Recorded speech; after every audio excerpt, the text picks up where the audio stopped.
All round our lovers. Join our nation strong and rich, Where we eat fresh rendang subs with fragrant spices, sound delish.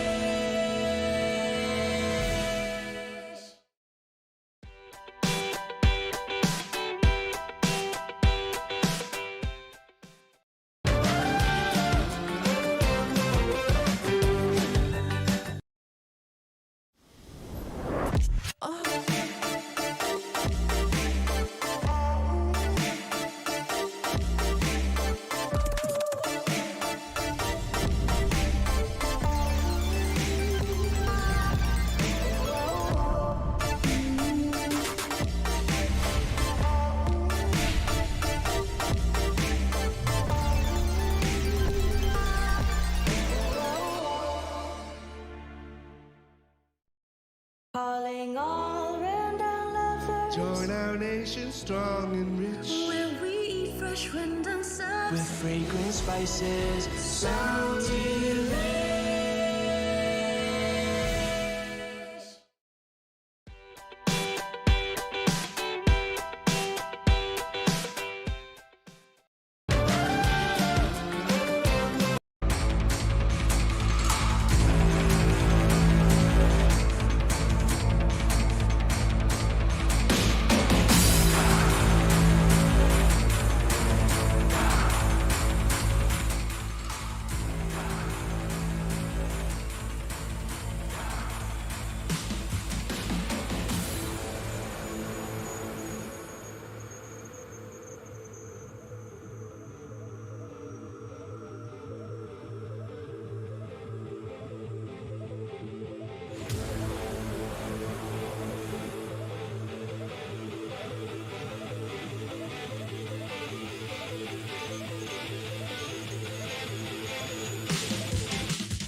Join our nation strong and rich. where we eat fresh rendang with serves. fragrant spices, sound delish.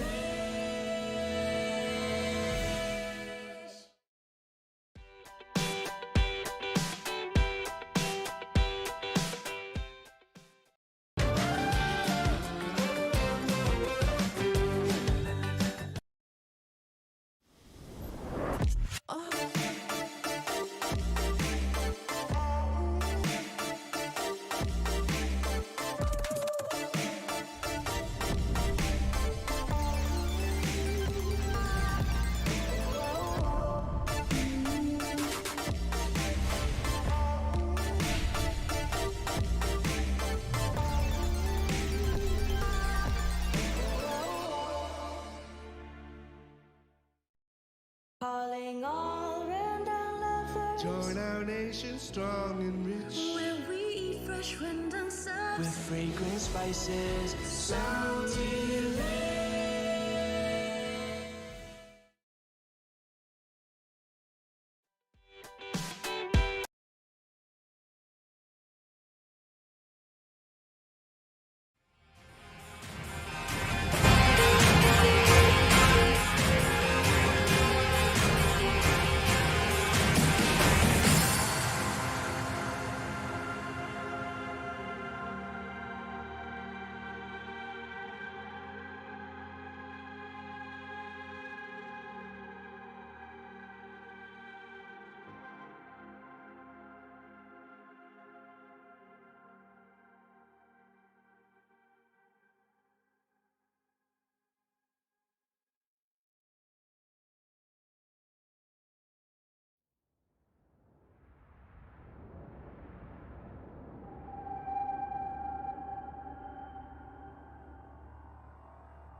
Good afternoon, ladies and gentlemen, and welcome to the PVP Esports Singapore Championship Season 3.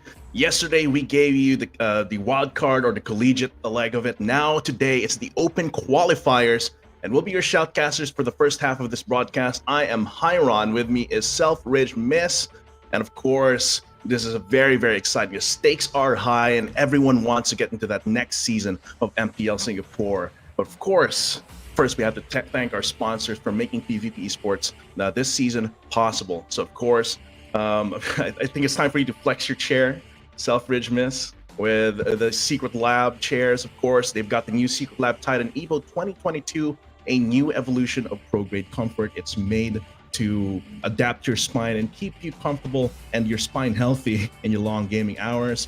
And I think, okay, it's way past lunchtime, but if you haven't, make sure you get the new Subway Rendang subs and Pandan cookies. Don't miss out on that ultimate local delight experience. So I hope you guys have eaten your lunch or ordered your Subway, because we're going to get into some pretty heated action today. Our first match is going to be Kopi for You versus TZ Regna. But just so we have a little bit of context, let's check out what our format looks like for this open qualifiers so that we get the full context of everyone, shall we?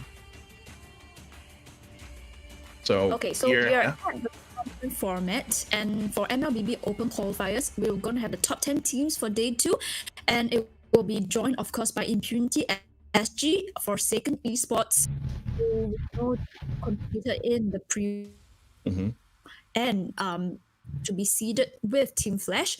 It's going to be double eliminations brackets. Upper brackets will be a best of 3, and we will have a lower brackets, also a best of 3. The top 2 teams will qualify for MPL Singapore, and the finals will be held on September 4th. The winner will represent Singapore in the regional finals as well. Yeah, so the stakes are really high, and all of these teams, they're hungry. I mean, some of these teams we've seen before, right? A lot of these players, we've got players from Kingsman, Evo, even Evo's SG that split away to form this team here. Notorious Villains as well. So there's a lot of returning faces, but there's a lot of new players in the scene that have been grinding it out and hoping that they can make it to the big leagues. And this is the day that they need to prove their skill and all that they've worked hard for. So I'm really excited to see how all of this plays out indeed. And don't forget, guys, if you're watching on the PVP Esports FB page on the FB Live, on the Facebook Live, we are having a giveaway. We are having a milestone rewards promo right now. So if once we reach 200 concurrent viewers on, I think we've already reached that, but this is basically, we're actually almost at the gaming headset reward. So at 450 viewers. So when we reach 500, we'll be giving away one PVP Esports edition of the Secretlab Titan.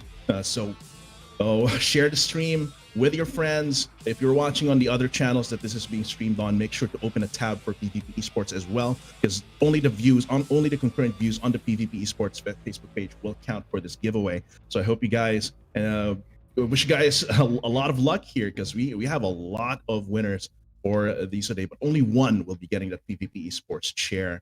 And of course, before we start with the match between Kopi for You and TZ Regna, a few of our players, or one of our players from today's matches has a few things to say, and my good friend Womi will be leading that interview with a member of Team Flash. Let's take it away with our Secretlab interview.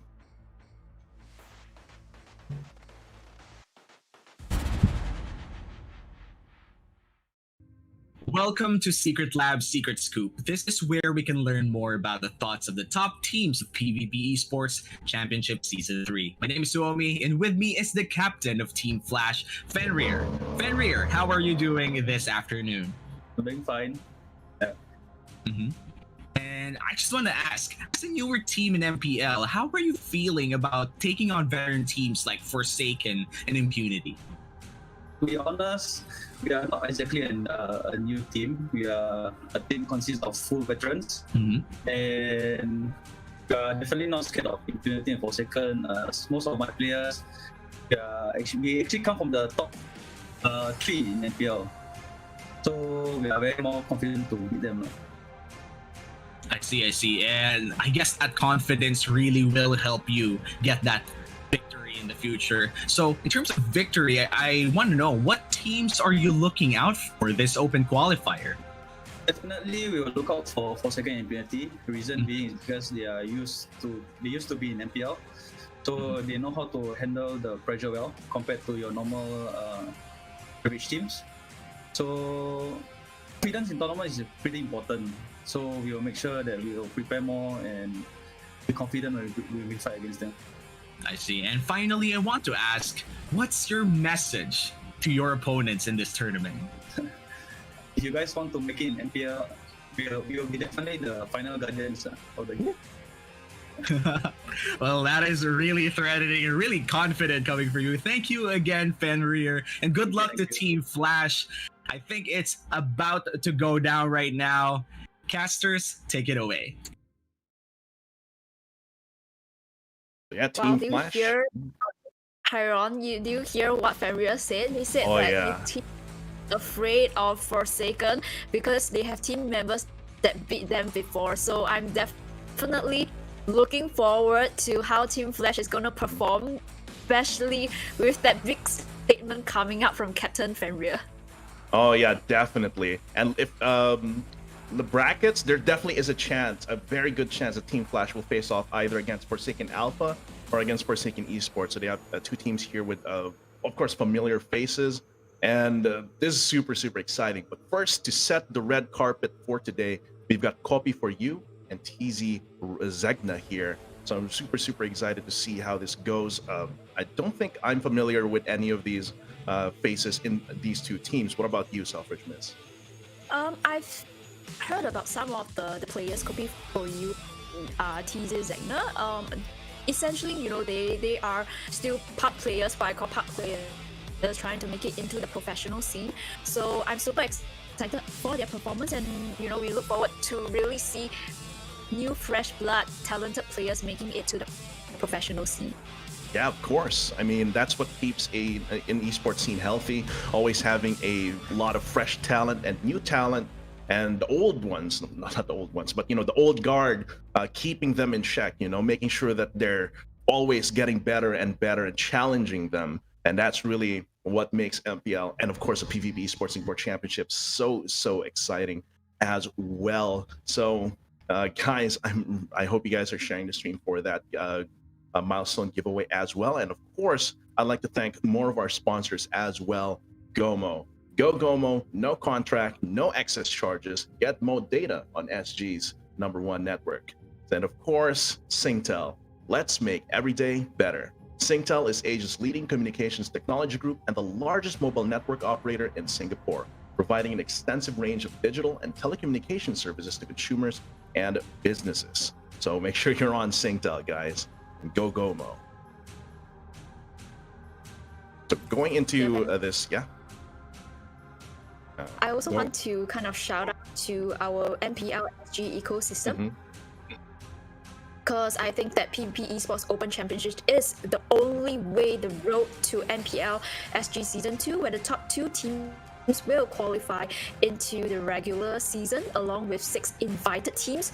We have EVOS SG, we have Resurgence, we have Notorious Villains, we have Explorer, we have Kingsman and Almighty. So I think the redemption for today is whether Impunity and Forsaken will still climb back to the MPL SG, or will they kind of give other teams the way into MPL SG, because we all know that this is the only way in. Yeah, definitely. I mean, the stakes are high. These teams are hungry, and it's not just Impunity and Forsaken. A few members from different teams in the MPL have taken it upon themselves. I mean, we already got the interview with Team Flash, and that they have a lot of familiar faces from MPL Singapore, and they're looking to prove themselves. And I think we're going into the pick and ban here for our first game, or first match rather. It's a best of 3. TZ Zegna will be on the blue side. Oh wait, no, I think TZ Zegna was on the red side here, with Copy for You being on the blue side. Yep, there we go. So Kanja is immediately banned here. A lot of that utility, just kidnap someone, win that team fight straight up, and make it a 5v4. Beleric. So that must be a respect ban. What do you think, Selfridge Miss? Well, I think that Kaja is extremely strong in patch itself, and a good player who knows how to use the divine judgment will definitely be very scary, especially in the mid to the late games. And no surprise there for Kaja to being the kind of the first ban. Your team is What banning. is also interesting is that they're gonna ban also the Harley. We're seeing him yesterday as a kind of a top pick, if not a top ban as well. Yeah, I mean, there's a lot of safety to be found in Harley, just tricking out and making sure that you can just teleport out, while also dealing a lot of focus damage when that deadly magic hits. But that's one thing, that deadly magic has to be not blocked by anybody. So positioning is key, synergy with your teammates is key. Your Hayabusa, team so is they're really banning. taking away two like high damage carries here. Meanwhile, Zegna seems to be more concerned with like batting out Valeric, batting out the Barats as well, taking out that front line and a lot of that CC. But what is interesting for TZZ is that they choose to actually ban out onto the Barats as well as Valeric, two very Your team is think that picking. tank. So I think that it's definitely a targeted ban for TZ Zegna. Yeah, definitely. And wow, okay, so Xborg ban as well. I mean, not surprising. Xborg always reliable. Get that Your really team solid is frontline picking. damage as well. And when you're in a pinch and when the time is right, or if you can combo it, get that perfect, excuse me, get that perfect last insanity right there. Matilda being locked in here by Copy for You, and we do see that a lot of Matilda has been rising. Like in the previous season of MPL Singapore, a lot of it, few of the casters were saying that Matilda not really seeing the value here right now. But here we are, Matilda, a priority a lot of times, being banned out, and solid first pick here. Meanwhile, TZ Zegna, Paquito, of course, it was left open because of all the targeted bans here from Zegna and from Poppy. It's left open. They're gonna pick it up. Zegna picks up the Yusun Shin as well to get that damage going. So they've already got a pretty solid foundation here for the comp. Meanwhile, Copy for You, they're still thinking. So Balmon is going to come out a little bit of a flexible pick here with a lot of burst damage, and just adding Claw right there just means to me that they want to go for these pickoffs, and they want to go for these like get a pickoff and then win the fight from a really, really strong team AoE is presence. Popo and Koopa picked up here by this segment. Like the Popo and Koopa pick, I think that it is really strong also as a kind of a CC support slash tank.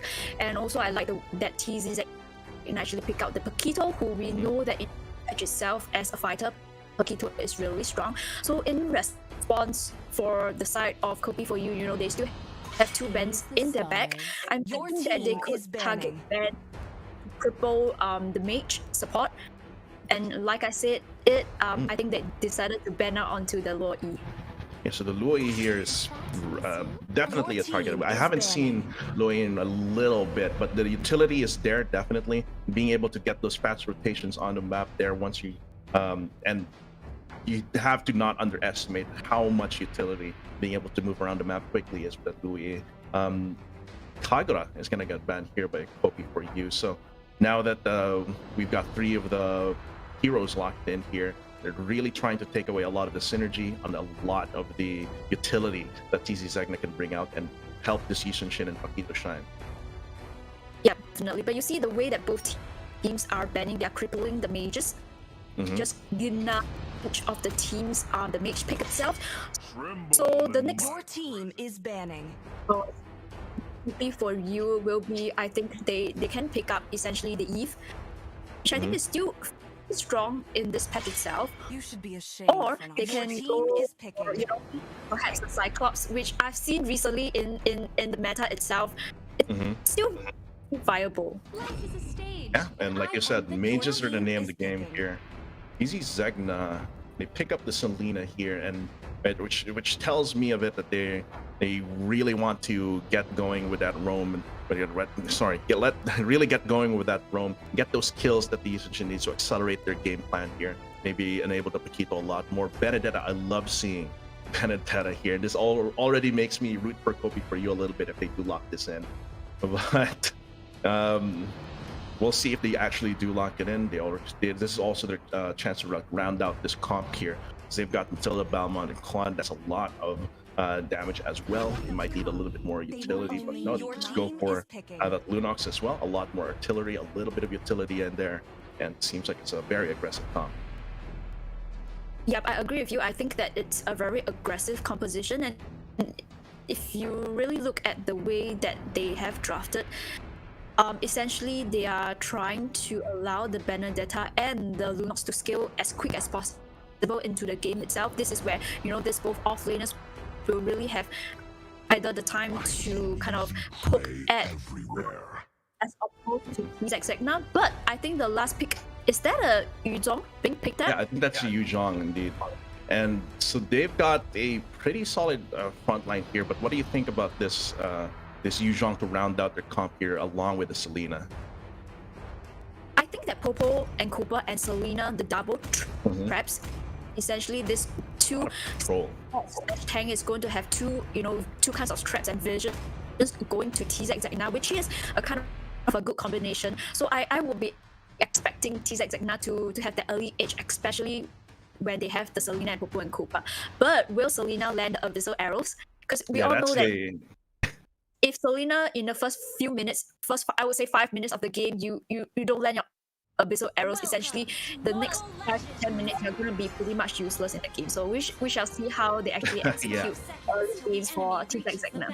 It's definitely a lot of pressure on the side here of Zegna to get those Selena and actually enable Selena. You know, it's a lot harder to hit those abyssal arrows if you don't have priority, if the enemy has a lot more minions, so creep. So let's see.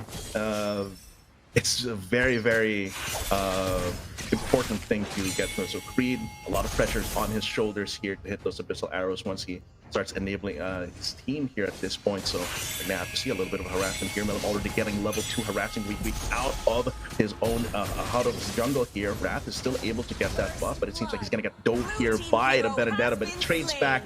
First blood is gonna get taken here. Will there be even more follow-up? No, Kobe is trying to test this lethal wanderer for now, giving up on that gargoyle there.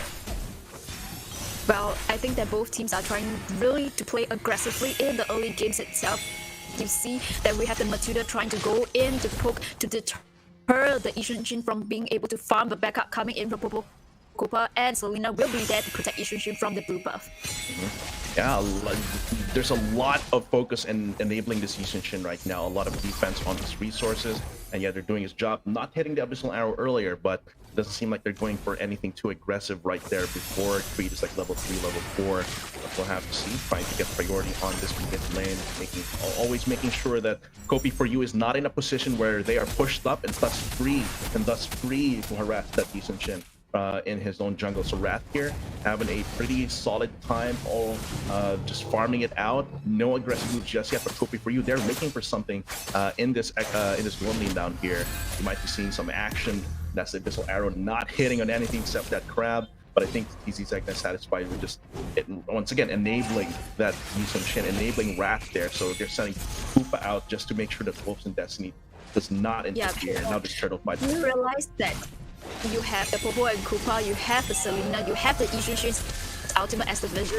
So I'm pretty much thinking that the way that Zegna drafted, I would expect them to have a bit of an edge just because they have a lot of vision. Yeah, but it looks like Kopi for you though is trying to take away that edge, trading back 1 between the fighters, but now this Yuzhong, this 0-2 rather, is going to get caught out. The turtle though is also going to get taken here by Kopi for you, giving them a good gold boost. So yeah, back to your point. Yes, and with that said, look at Benedetta on the top lane itself, solo farming, going to get some turret blading. Selena, meanwhile, trying to land on the abyssal arrow, did not manage to connect. A very good response coming in from Kopi for you, trying to block away the abyssal arrows from deterring Clock from being able to farm. So a lot of these teams are definitely in sync, right? They know their win conditions. They know which member of their team they need to protect at all costs here. So right now, while Destiny and Wrath are kind of playing it a little bit slow, no kills, only an assist right now.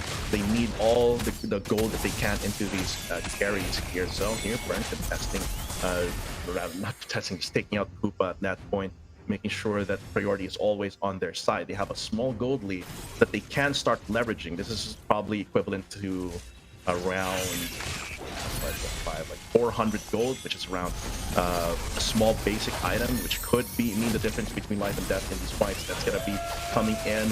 Your guidance here from Wolf. Will they be able to take out Creed? Yes, they will. Perfect shot there. Milim here trying to make something happen. Slashing away, not gonna catch anyone, especially under that turret there. But meanwhile, that's gonna be a turret destroyed here, Kopi, for you. Burn it. Burn featuring Hans there. Burn just spinning around, making sure that those waves are all pushed up and pressure is on his team's side. Yeah, but I think the rotation coming in from Kopi for you, it's so precise, and I think because of that they allowed Belmont on the bottom lane to capitalize on the mistake from TZZNut and push out the lane itself. Meanwhile, in the top lane, Claude desperately wants to get onto the Paquito tree, clearing, trying to clear off the Milim might be biting off more than he could chew here, able to parry some, but just still taking a lot of damage, using the Electo to clear that wave, letting his team pick up the pace for him. That's going to be a mega kill coming it up for Burn. Meanwhile, he's still in the back lines, making sure that Zegna is always on the retreat, making space for his team to try and take this turtle, which is already taken here. Flicker over the wall here. Destiny might have to get out of there. Uses the mirror image there, so has to be very safe there. Sorry, not Flicker, just flanks over there. Burn might be biting off more than he could chew, but I think they're just going to be contesting them out of their own jungle here. Make sure that these waves are not pushing up. Yeah, you look at Burn, right? He's on the Belmont. He has the Festival of Blood, and he's already 4-0. So definitely, I think for the side of Creed playing onto the Selena and NOD Necklace of Durance has to be bought ASAP before they even think about. That's going to be a lot of damage coming through. And once again, Burn is the leader of the charge, the Vanguard. The burst damage coming in. That was over in a flash. And they're still trying. They're contesting this middle lane turret. They're threatening out Creed and 0-2. And they're taking down his turret very fast. That's a lot more gold here for Destiny. I think he's very happy right here. They might even, not going for the jungle camp, just going for a gank onto Oh My Abyssal here. Not able to get a turret at this point. He might go for a big play with a lot of burst damage coming in. Very close onto Destiny. That is 3v1. That is not good odds for him. Burn, meanwhile, 1v2. No problem at all. 1v3, he keeps them coming on. The dragon is gonna dive into him right now, but he's surviving. This is a lot of time being spent here by TZZNut, a lot of manpower here onto this bot side, which means that Kopi for you has a lot of space here in the top.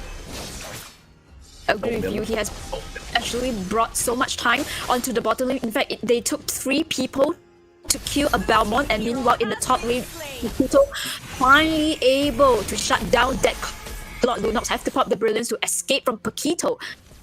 I think that the Paquito is so, Heron. Can you see the impact of that knockout punch coming from Paquito? Yeah, I mean, 1-2 and you're out. You're out of the ring, man. And right now, I think while Wrath is still building himself up, putting gas in that Yisun Shin engine, they have to play around Oh My Abyssal, because that's a lot of damage they can put out weak, and Creed can go enable him. Let's see Wolf trying to go for a flank here in a 2v4 situation, and Milim does get the kill. There is not going to get hit by any more. Just very close on that Milim, but he's going to be able to get out 1 kill. Quite messy, but once again, that was a 2v4. They were very brave and confident that they could take that fight.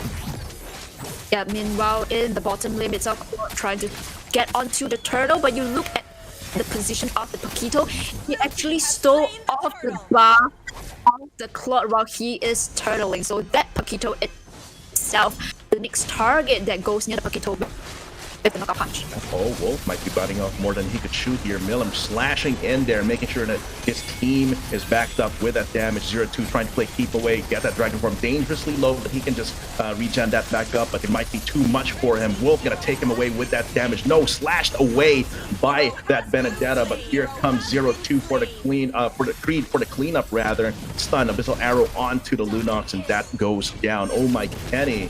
They're gonna go down here. TZZNut, the ball is in their hands for a few moments here. They can try and get this mid lane turret, but they once again are trading it with an inner turret taken out by Burn. Overall, I think that it was a really good choice for Paquito to capitalize when Claude is taking onto the turtle to get onto the blue buff, and with itself, Paquito is able to use the knockout punch to shut down. Meanwhile, Burn wants to get Ishrushin, a bit of misplay coming in for Ishrushin, too aggressive. Meanwhile, Paquito still surviving. Down, he's trying to escape away from Bell. A lot of time though.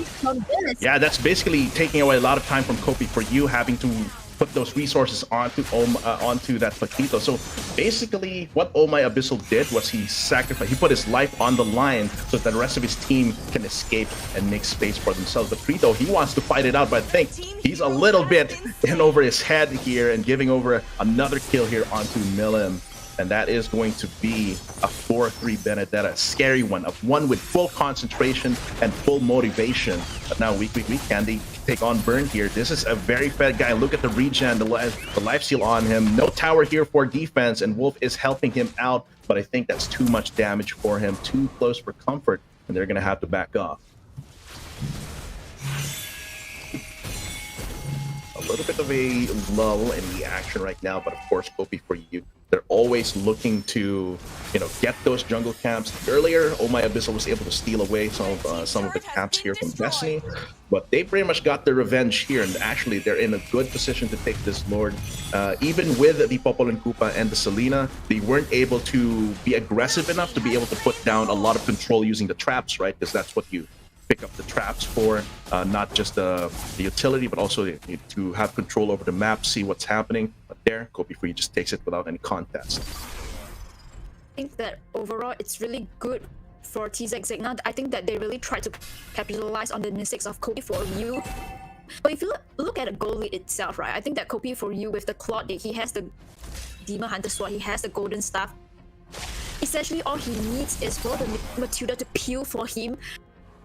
But I think for the side of TZ Zegna, that Paquito and that Yuzhong slowly but surely is start to going to be on the items and hit like a truck. So the next team fight itself with the Lord accompanying Belmont onto the top lane. Can TZ Zegna defend this one?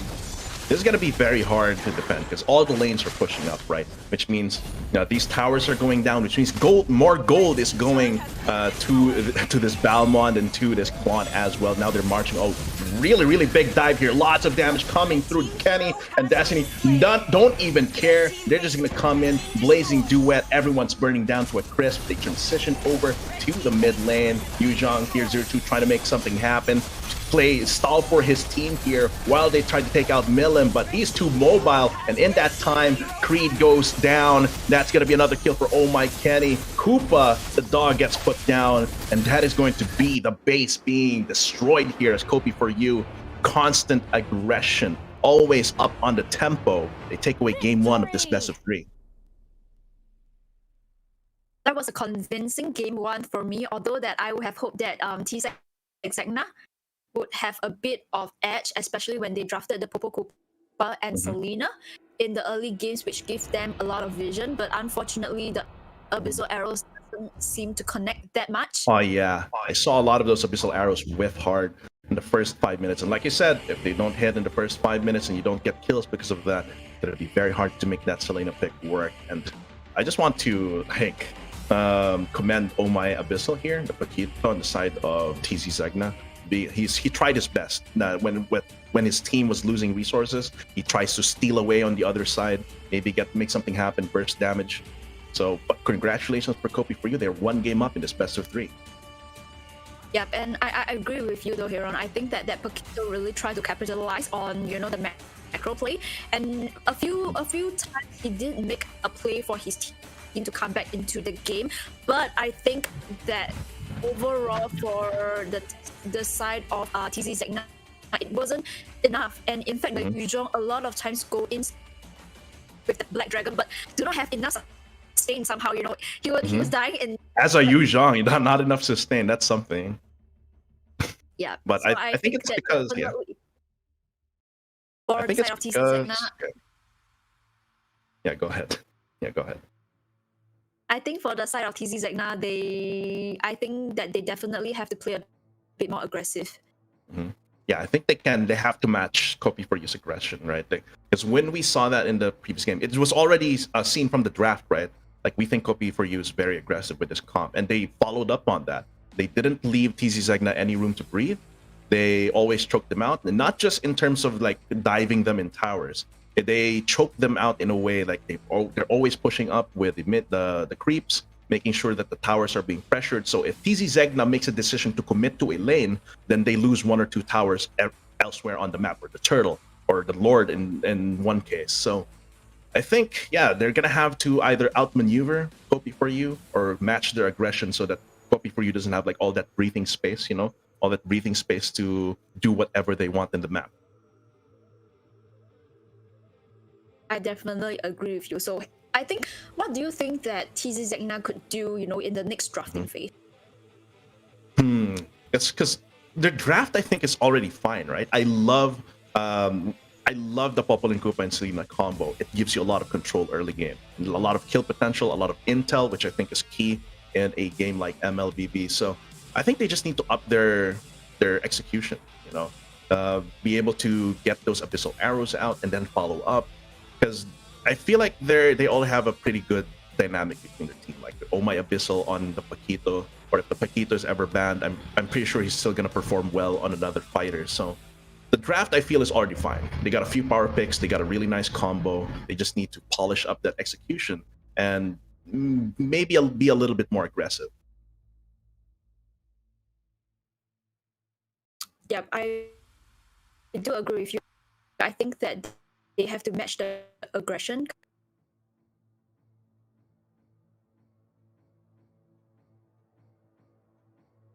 Oh, okay. So, yeah, matching that aggression, very, very important. And for Copy for You, I think they can keep doing what they're doing. The draft doesn't really need to be changed. They just need to be. The one thing about aggressive teams is that there's always a point where the aggression is not going to take you as far. So maybe they need to prepare like contingencies. When their aggression doesn't work, when they're playing on the back foot, how do they play? I want to see that from them, and I want to see that they can perform while they're behind. Maybe we'll see that if TZ Zegna forces them into a 1-1, but we'll see. Maybe Copy for You will just keep steamrolling. Yep, definitely. I'm looking forward to the second match itself, but meanwhile, while we are at that, do we have any sponsors, Of course. I mean, all this, like PVP Esports Singapore Championships and these open qualifiers, would not be possible without our wonderful, wonderful sponsors here.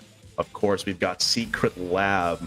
I mean, all of our casters except me have been flexing their Secretlab chairs. I guess that's why my back hurts so much, because I don't have a Secretlab chair. Meanwhile, you guys are comfy in these long casting times, gaming times, abstract, use Selfridgeness, and even KZP. But of course, we're going to get into our next banning phase, or pick and ban here for this best of 3. It's going to be Saber and Matilda banned here by Kopi. Meanwhile, Zegna still sticking to their guns, banning out the front lines.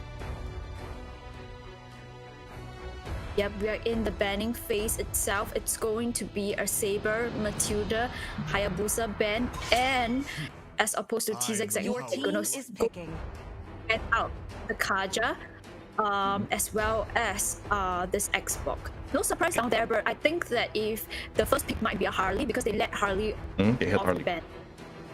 Yeah, and it seems like there's like a little bit of a sufficient bans, right? Like TZ Zegna now is the one going for the Kaja ban. So, but instead of going for the Harley here, it seems like Copy for You has a little bit more trust in Jawhead. And of course, Zegna picks up the Paquito here, most likely for Oh My Abyssal. So, this Jawhead, of course, always useful. It gets more or less useful depending on the comp that you have on your side and on the enemy side. So we'll see how the draft goes. Maybe we'll see some sick synergies from this Jawhead, or this could disincentivize some picks from TZ Zegna. Like the Jawhead pick, I think that Jawhead itself is really aggressive. You can play very aggressively, in the first 5 minutes. Your team is picking. You can choose to go and disturb the core in taking his buffs to waste his time. So we shall see how the Jawhead is able to execute in this game itself. But as opposed to that, TZ Zegna is still going to snatch up that Ishunshin for themselves very early in the draft. Yeah, pretty much the same foundation so far. Paquito, really good early games, kills well after, gets a few kills. And the Yusun Shin slowly revs up I do think this is a lock-in on the Terizla and the Bruno here for Kopi for you. So they're switching it up. They can throw in that Terizla, or they can throw away the Paquito when he comes in as well. We'll see if TZ Zegna sticks to their guns and keeps the same kind of draft even against a different comp from Kopi for you. I'm really surprised on the Terizla pick. I Me have too. not seen Terizla in Your any team is kind of copy for a long time. I think I the know. last time I used Terizla is, hero for my own competition. So it's been so long. We saw a Terizla. I like it. Your team is banning. To execute on that Terizla. Yeah, so maybe this is a trick that they have up their sleeve. So TZ Zegna, they're the ones who banned Harley this time. They already picked up their Yisun Shin. They don't want that Harley to assassinate that Yisun Shin, keep him from getting his gas going, getting his farm up by getting picked off. And of course, that's gonna be still gonna be a ban here against Louis here. So both of these teams. So this is actually they traded a few of the bans, right? Like TZ Zegna bans Kaja this time. That's why it's Kobe for you that's banning the Louis. So I guess neither of these teams like these mages to give a lot of utility. Yeah, but what is interesting is that they did not ban out the Belmont, which I think in the first round itself has proven to be quite a good, strong. Your team for is Kobe banning. the first half of the game itself. So I think that Kobe for you can choose to pick up that Belmont yet again in the off lane. Yeah, I think that's something that they can definitely pick up. I mean, the Jawhead just makes the Balmond way better than it already is. Because Balmond usually has trouble going for a gap close against more mobile opponents. So the Jawhead can throw him in, saves him the gap, saves him the dash, so he can use a dash to follow up after the enemies are already running away. Meanwhile, TZ Zegna, okay, so they're still banning a lot Your of team mages is picking. here. Hidora is not going to be seen, but we finally see an Eve, which I think you recommended earlier to one of these teams, and this is giving a lot of area control during the team fights with the Kufra, with the Eve as well. There's a lot of lockdown, a lot of room for that Paquito and Yisun Shin to shine. Yep, and what I like about the drafting phase is that you can see that both teams, they really try They will only make my blade shine. possible to Your kind of team take care is of that picking. competition, the stronger mages. But I like that Kagura pick for Kobe for you. I think that Kagura is extremely strong with her mobility in Yang overturn and the up. So she can juke away. So we shall see how this Kagura is able to help scale Kobe for you in the early games. But as opposed to Zegna, a Phobius, which we all know that is extremely annoying. I hate Phobius. Yeah, so hard to kill Phobius. Yeah, because there's a lot of, not only does he get like shield from his stuff from his skill 1, it's also it changes how you have to play, right? Those are the kind of heroes that are annoying because they change how you have to play. You can't rely as much on your flicker, you can't rely as much on your escapes. Like the Rasho Umbrella Flea is going to be might be even worse for Kopi for you. Like imagine the Kagura dashes back and then the Phobius just jumps on her, and then that's a free gap close for the Phobius for him to start stacking those skill 1s. So oh man, I'm really excited to see. One of the mages that can juke away from Phobius. You think about it, they're gonna go for like the Eudora, or you're gonna go for some other mages that don't have as much mobility as Kagura. I think Phobius is very, very bully. It can be a bully to that. But we are in the land of Dawn again. We're going for the second game. It's People U versus TZ Zegna. We have Kagura in the mid lane itself against the Eve. And meanwhile, it's going to be the Paquito against the Terizla in the bottom lane. Yeah, and look at that HP. Oh, Milim though is already going for some harassment, making sure that Raph does not have a good time. Gets the early level 2, always goes for the harass, but can he make it? Yes, with a Phantom Slash, able to get that kill. That is not going to be good here for TZ Zegna. That is a lot of momentum, and it's still going very aggressive. Can they get a kill on weak? Just a little bit more on the Phantom Slash and the charged up normal attack. Bouncing ball around. Can they get the kill? Yes, they do get the revenge kill on Milim, but Wolf, he's going to be able to get out of dodge very, very quickly. Like I said, Heron, Kopi for you, they played so aggressively in the first 5 minutes of the game, and they even took away the blue buff from TZ Zegna, the Q off the Isunshin, they kill off the mage, and the Bruno meanwhile is just free farming. So I think that created such a good momentum for their team in this first 3 minutes or 1 minute of the game itself. Yeah, that Subway Fresh replay really showed that's pretty much Kopi for you as a team. We're getting to know Kopi for you, right?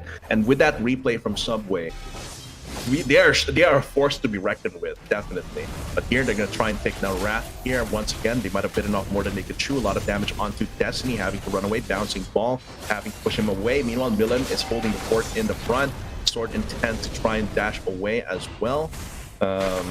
Yeah, a lot of mobility on that Benedetta. I can see why Milim is so confident diving into the backlines. But for now, Turtle is the apple of the eye. Destiny is low. Milim is half HP. Can they contest? This is the question. Wolf only level 3 here, so well, just getting level 3 at that point is gonna be the Turtle. Very, very contested at this point. A lot of members on Kopi for you very, very low, but now it's gonna in downtown Burn here coming in with that Terizla. Playing away with TZ Regna, making sure that they can't even contest this Turtle properly from downtown. That's going to be Burn once again. Such an annoying factor to deal with for TZ Zegna.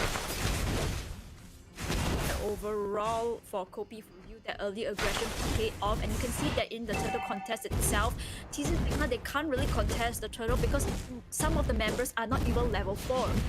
That really helped Kopi for you into the game itself. You look at Bruno, he is already level 6, but meanwhile for Isunshin, he's still at level 5 on the bottom lane of Pluto, trying to do the knockout punch against Terizla. But I think Burn right now is just fine. I mean, if Paquito is here, right? If Oh My Abyssal is here, that means he's not hassling and harassing my allies on the other side of the map, which is right now without Oh My Abyssal, Kopi for you, a lot of Kopi for you's power in the top lane is going uncontested here. So 0-2 trying to go in with catching those teleports right there. They're able to put them in the turtle pit, knock them in, but Creed very, very low at this point. Wolf able to get one before he dies himself. Oh My Abyssal now trying to go for Destiny, but he's getting those soccer balls in the face. It looks like soccer beats boxing for this one. Burn once again in the back line, making sure that Zegna cannot safely back away. And that's going to be more kills going to Kopi for you. Turtle is up in half a minute, and looks like Kopi for you has the gold to try and get that almost uncontested later. But I think that they are way ahead in terms of gold. They have around 2 gold. Looking at the items. For Benedetta, you look at the items, she already has her kind of a first item up and ready. So I think slowly but surely she's going to hit like a truck. And meanwhile, in the top lane, it's a Bruno trying to crack open that top lane.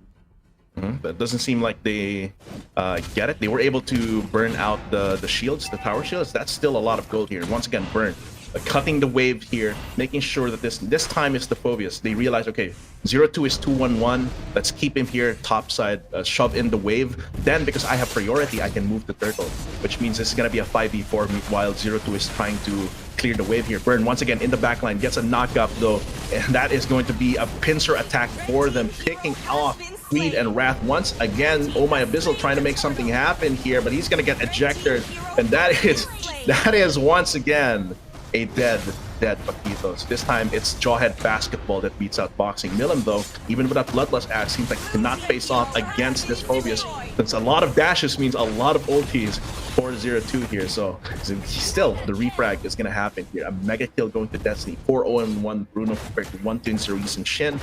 The carries, the cores are not having a good time here for TC Zegna. Meanwhile, Destiny, he's chilling. Like I say, I feel that the Benedetta has done so much for the team in the early game itself, disturbing Isunshin, killing Isunshin after he secured that blue buff itself, and really helped Bruno to kind of solo farm.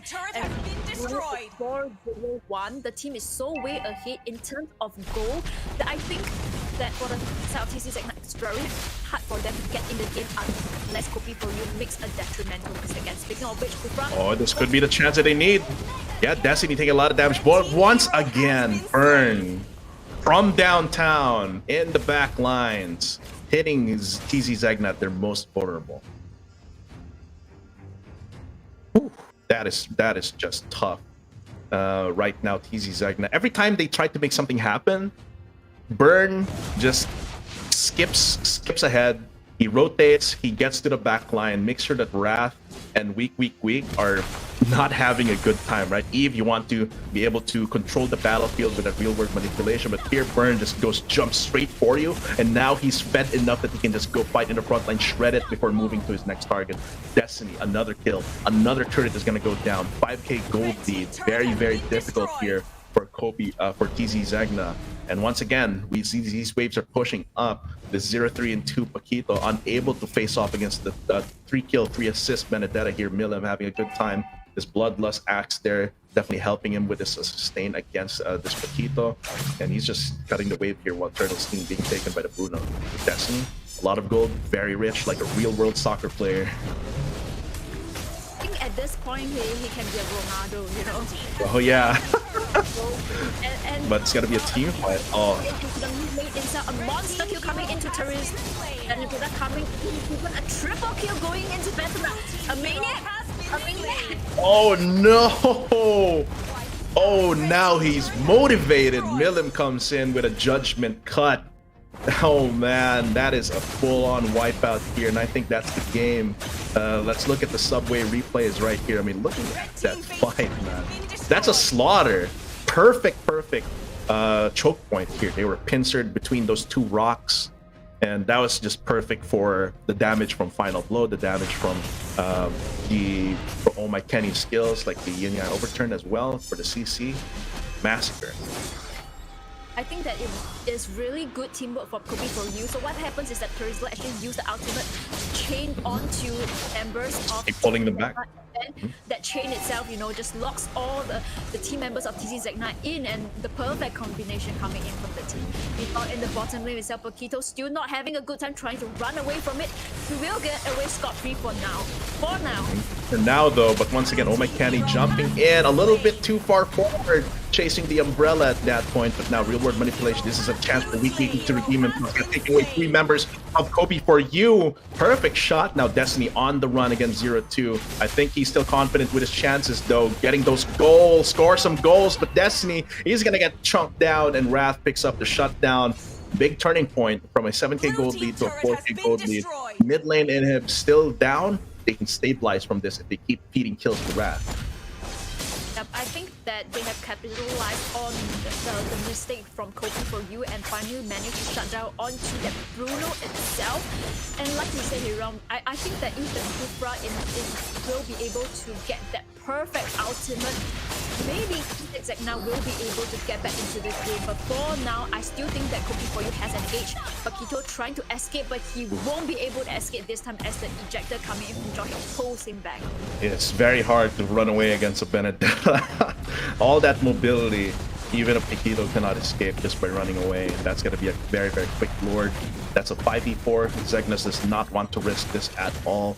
And even then, Burn is playing keep away once again, making sure that Zegna is always disrupted. Milim, though, gets the Electro final blow in there for the gap close, and the AoE damage. Creep is going to go down. Monster kill onto Milim, 9, 3, and 4. Next, who's next on the chopping block? They're looking. I think it's just going to be the creep waves here as they try and push up. And this is what Kobe for you does. They, instead of going all the way, pushing in mid, they make sure that their side lanes are going to get pushed out before they start assaulting turrets. Essentially, you know, they can just choose to freeze the lane and wait for the next slot to freeze them for that GG push. But meanwhile, Paquito is still bottom trying to defend the lane. Yang over coming in from Kagura. Did not manage to connect, but Benedetta is hunting this Paquito. I don't think this Paquito is going to maybe he can outplay though. But Destiny, look at that damage. Even with Milim kind of whipping all of those gap closes, Destiny still picks it up, kicks a ball into his face, and I don't think that's in the boxing rules. I think he's in the wrong sport right now. 2, 6, and 3. Then now the base is exposed. The turrets are getting pushed in. Destiny taking away that turret on the top side of the map. 0-2 though, trying to make something happen. Lots of AoE real world manipulation means that this is very bad territory for Kobe for you. But Creed and Uma and Vissel are already down at this point. A lot of members low for Kobe for you. This could be the chance for TZ Zegna, but they go down. Weak. Can he make something happen? Yes, Oh My Abyssal in the backlines, punching them out. Knockout for Oh My Kenny, but in the end, the creeps and Oh My Kenny just poking that base with his umbrella wins the game for them. 2-0 in this best of 3, moving on in the brackets. That was a convincing win for me. I think that the copy for you, they have played exceptionally well for this game. Really good synergy and teamwork coming from the team. And we gotta shout out the Benedetta, right, Aaron? Oh yeah, definitely. Oh man, I mean, that's what I like about Benedetta. It's a very skill expressive hero, right? A lot of mobility. You can dodge skills. You can parry important skills as well as the control. But there's also a lot of damage, and it just looks so cool to watch, right? But once again, yeah. I think that at the end of this game, what I learned is that my team has a Benedetta. Definitely, they have to be as aggressive as Milliam, going in to kind of deter the core from being able to farm. Yeah. And that's how they do it. It's very calculated aggression, right? Instead of just going like guerrilla mode, go in every time. Copy for you pinpoints. Okay, if we go aggressive here, that means that their hyper, their Yisun Shin, is not gonna have a good time, which means that he'll be useless in the first 10 minutes, which means we can make everyone else useless by killing everyone repeatedly under tower. So copy for you. I want to see how they do against a strong team. So checking the brackets, yeah, they're gonna be up against Impunity SG in their next game. So let's see if their aggression holds up. Meanwhile, for you guys in the audience, I know you guys are asking for the mechanics of the milestone giveaway. So we've already reached like I think 3 milestones, if we can confirm. But for milestone 1, we'll be giving the reward after post game or around now to you guys in this first series. And just watch out in the comments section of the PVP Esports feed, the PVP Esports FB Live, for this tournament. And there you'll be able to find, and I think it's answer the question to get a chance to, be the first to answer the question flash to secure your item. I think is what it says. And on after series 2, our next match, best of 3, the 350 viewer reward will be after that post game. And then after series 4, after series 3, and after series 4 for the 450 and the 500. So just watch out, stay tuned, and keep watching the stream to get that chance to win those prizes. Because I'm pretty sure that there's got to be that one lucky guy that wins that Secretlab chair. Yeah, after series 4. Oh man, but I think that's it for this first match. We have a lot more MLBB esports action for you guys. The Selfridge Miss, I think we can shout out a few of our sponsors here as well. We already got you that Secretlab Titan Evo 2022, and of course you can win that PVP Esports through the viewer milestones. And I think for you guys that haven't eaten lunch, get that Subway rendang sub and the pandan cookie. I'm so jealous that you guys in Singapore get that. But of course, if you want data and if you want good internet, who do we go to? Singtel. I mean, Singtel Let's Make Everyday Better is the Asian leading communications technology group and the largest mobile network operator in Singapore, providing an extensive range of digital and telecommunication services to consumers and businesses. And of course, Gomo. They have a promotion. They have a promotion today that's ending today. Excuse me. $20 for 60 gigabytes of data. So switch to Gomo, backed by Singapore's fastest and widest network, and of course, PVP Esports, the premier Southeast Asian esports platform based in Singapore and home to both the PVP Esports Regional Championships and both the campus and the Open, rather. So I think that's only the first of many matches that we're giving to you guys today, so stay tuned. We have been your shoutcasters for this first best of 3. I'm Hiron, with me was Selfridge Miss, and we'll be seeing you with the next game after a very short break. Don't go away.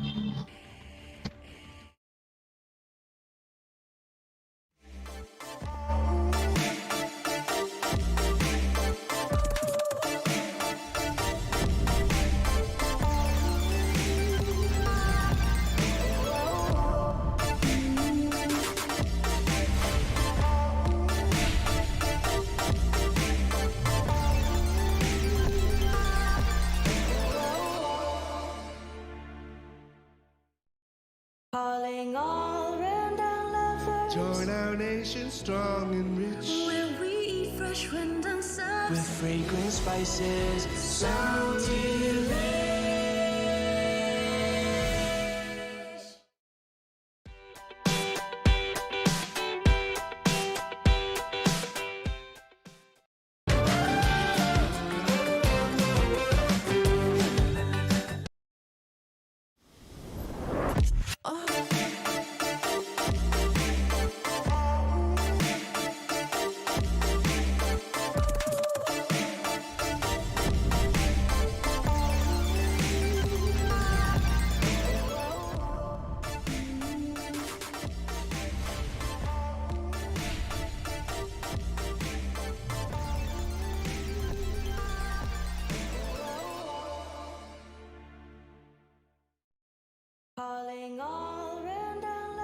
Join our nation strong and rich. Where we eat fresh rendang With subs. fragrant spices, so delicious.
Join our nation strong and rich. Where we eat fresh rendezvous. With fragrant spices, sound delish.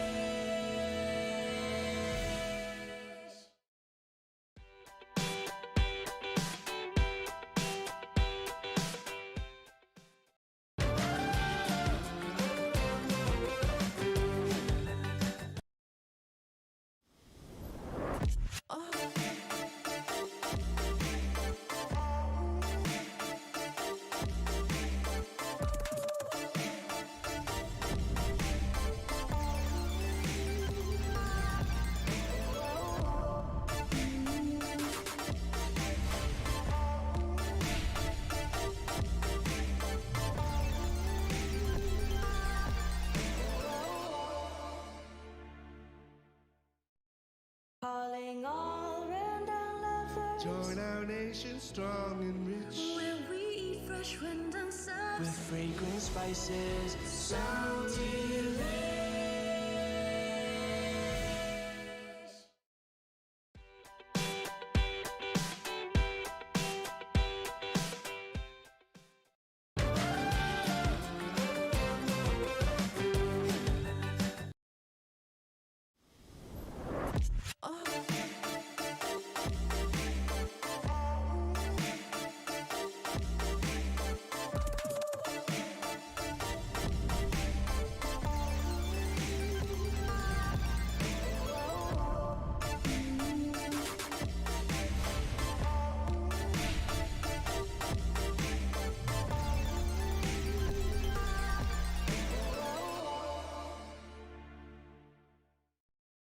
Calling all random lovers. Join our nation strong and rich. Where we eat fresh rendezvous. With fragrant spices, sound delish.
And welcome back, ladies and gentlemen, to the PVP Esports Singapore Championship Season 3. This is the Open Qualifiers. We just finished with our first match, and now we'll be your shoutcasters for this next one. I'm Hyron. With me is my good friend Uomi. And like I said, we just got back from Kopi for You versus TZ Zegna with a very decisive victory from Kopi for You. Yeah, and I love how they really isolated the enemy core, just going into the jungle immediately and taking out what they could take out. I mean, delaying that core is indeed one of the best ways to just make sure to win the game, because if you delay the core, you're basically delaying their entire win condition. And Copy for You, knowing that in the last game, I'm quite sure that a team like Impunity SG has already scouted out and has already prepared themselves for what could happen in this matchup. Yeah, they're an aggressive team, Kobe for You. But we'll see if that kind of aggression, that kind of playstyle that they pulled against TZ Zegna will work against a more experienced team like Impunity. So these guys are in it for the long haul. The casters are in it for you. And I hope you guys will be staying with us for the rest of the broadcast. Sitting down, of course, can get tiring if your chair isn't geared for you. But of course, our sponsors at Secretlab will help you with that. Keep your spine healthy and keep your posture straight with the all-new Secretlab Titan Evo 2022, a new evolution of pro-grade comfort. And sometimes you get hungry, and I know lunch has finished, but if you want to just eat more, you can buy the new rendang subs from Subway. Of course, don't miss out on the ultimate local delight experience. Order yours from a Subway restaurant today. And if you're not really feeling like a whole meal, full sandwich, you can just go for some cookies. They have the pandan cookie, but I'm sure the chocolate chip or Subway made me love oatmeal raisin cookies. Dude, well, I guess that's a testament on how good their cookies are. But man, I'm not a big fan of raisins on cookies. When I go to Subway, I usually just go for the chocolate chip one. And the pandan cookies are seasonal special right now. So I'm quite sure that a lot of fans of Subway are just going in and taking out those, pandan cookies while they're still there. But usually, man, I go for the chocolate chip cookie. It's really the go-to dessert when you're going to Subway. Of course, if you're in Singapore, get that pandan cookie. It's seasonal, limited edition. But of course, all this talk about food is making me hungry. But what's more hungry? These teams, they want to win. The stakes are high. They want that slot into MPL Singapore Season 2. And especially Impunity SG, they participated in the previous season. Actually, we have a lot of familiar faces, not just from the previous season, but yesterday. I believe Miku Miku Mi and Curry Chicken are still playing here for Impunity SG now. So they will be very, very integral to getting that slot back. So we'll see. This is a very, very important match, and I'm sure that our players have a lot to say about this. It's kind of funny because you're here, but let's get that interview going between Uomi and one of the players for our Secretlab Secret Scoop.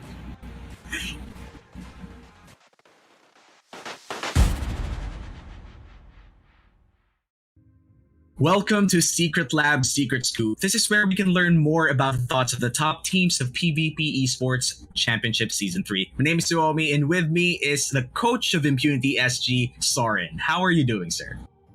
Doing fine. Glad to be here. Thank you very much for agreeing to be in this interview. And I just want to ask for our first question. What has changed since the last season of the MPL? How are you preparing for this qualifier? Actually, we make some small changes of players and roles. Like our previous season call isn't our call anymore, but I can't say much because you guys have to watch right now. I can't tell you all. Yeah, I mean, everybody has to watch and what changes you did this season. And for sure, a lot of your fans will be excited for that. So in terms of this season, what teams are you looking out for in the Open Qualifiers? There's a very interesting team called Team Flash. There are lots of pro players inside. One of them is my friend with his friend here.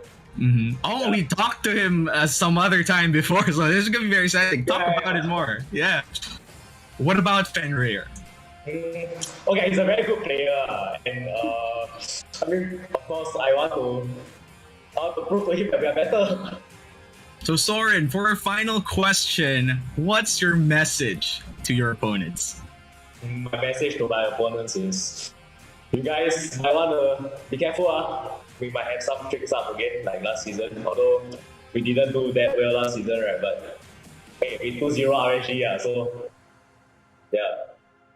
I mean, everybody's gonna be waiting for those surprises for sure. So let's wait and see in what Impunity SG would do. Thank you very much, Coach Soren, for being with us right now. I'm sure the fans are all excited to see the next game. So casters, back to you.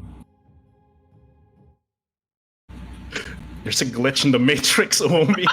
Why are there two of you? But of course, yeah, Soren was a player in the previous season for Impunity. Now he's coaching, using his experience and his knowledge to help the team. Let's see if the new roster can make it back to the MPL second season for Singapore. Yeah, and this is very exciting to see because people who've already experienced the professional league come out as very different, well, not beings, very different players and very different coaches with, again, a tempered mindset. And it allows them to thrive in a scenario where people who don't share the similar experience just goes out and gives into the pressure. And when you're Impunity SG right now, you want to go back to that biggest stage, to that MPL SG stage. You want to be able to prove to everyone that inside the open qualifiers that you're the apex predator. Yeah, and maybe with a few changes in the roster there, with Soren being on coach, maybe they've found the configuration that they need. Like in the previous season of MLBB's MPL in Singapore, they were around top rank 6 in the playoffs there. So like they said, they didn't perform too well compared to the other teams, but maybe now they'll be getting a new configuration. We've got, of course, we still had Miku Miku Mi, Rum Rum Rum, Reminiscent, and Curry Chicken. We'll see how this new roster plays out for Impunity SG. And as for Kopi for you, this is going to be the test. They were able to play aggressively without being punished in the match earlier against TZ Zegna. Will that fly? Will that even work against a team like Impunity? We'll find out once we get into the draft later. Yeah, and this is something that we need to see ourselves because Impunity SG, they've already proven that they deserve to be in the top stage of Singapore, which is MPL SG. But right now that they've technically fallen out of grace, proving everybody wrong by beating everybody out in the open qualifiers should be the goal for Impunity SG. And for Kopi for you, as you said, one of the more aggressive teams in the open qualifiers right now has done it in the last match. Against a more experienced, a more veteran team like Impunity SG, it's still gonna be hard or even harder for Kopi for you to pull off the same tricks that they did last match. Yeah, especially if you look at Reminiscent, right? He's the hyper carry for his team, and it's gonna be, and with the rest of his team being in sync, able to defend him, maybe get priority in lane, maybe they'll be better defended than the Yisun Shins that we saw in the previous game. Matilda is gonna get banned here. Once again, Impunity does not want their carry to get tracked by that Matilda and taken out of the picture. Hayabusa banned out against Impunity. Once again, targeting Reminiscent. Yeah, and so far these bans are very standard. I would say that Matilda is still one of the more stronger position 4, position 5 picks for any composition that just allows you to have a lot of mobility and a lot of early game damage as well. The Hayabusa, especially if you're able to build that War Axe early on, just could insta-kill anyone who's alone in the lane, and you don't want to be in the receiving end of that. That ban is really one of those bans that you just really want out of the game. But there are like a few big picks that are still open in this matchup. The Lunox will be the second ban for Impunity SG, and that means that there's going to be a lot of open tank picks that are very much crucial to a lot of compositions.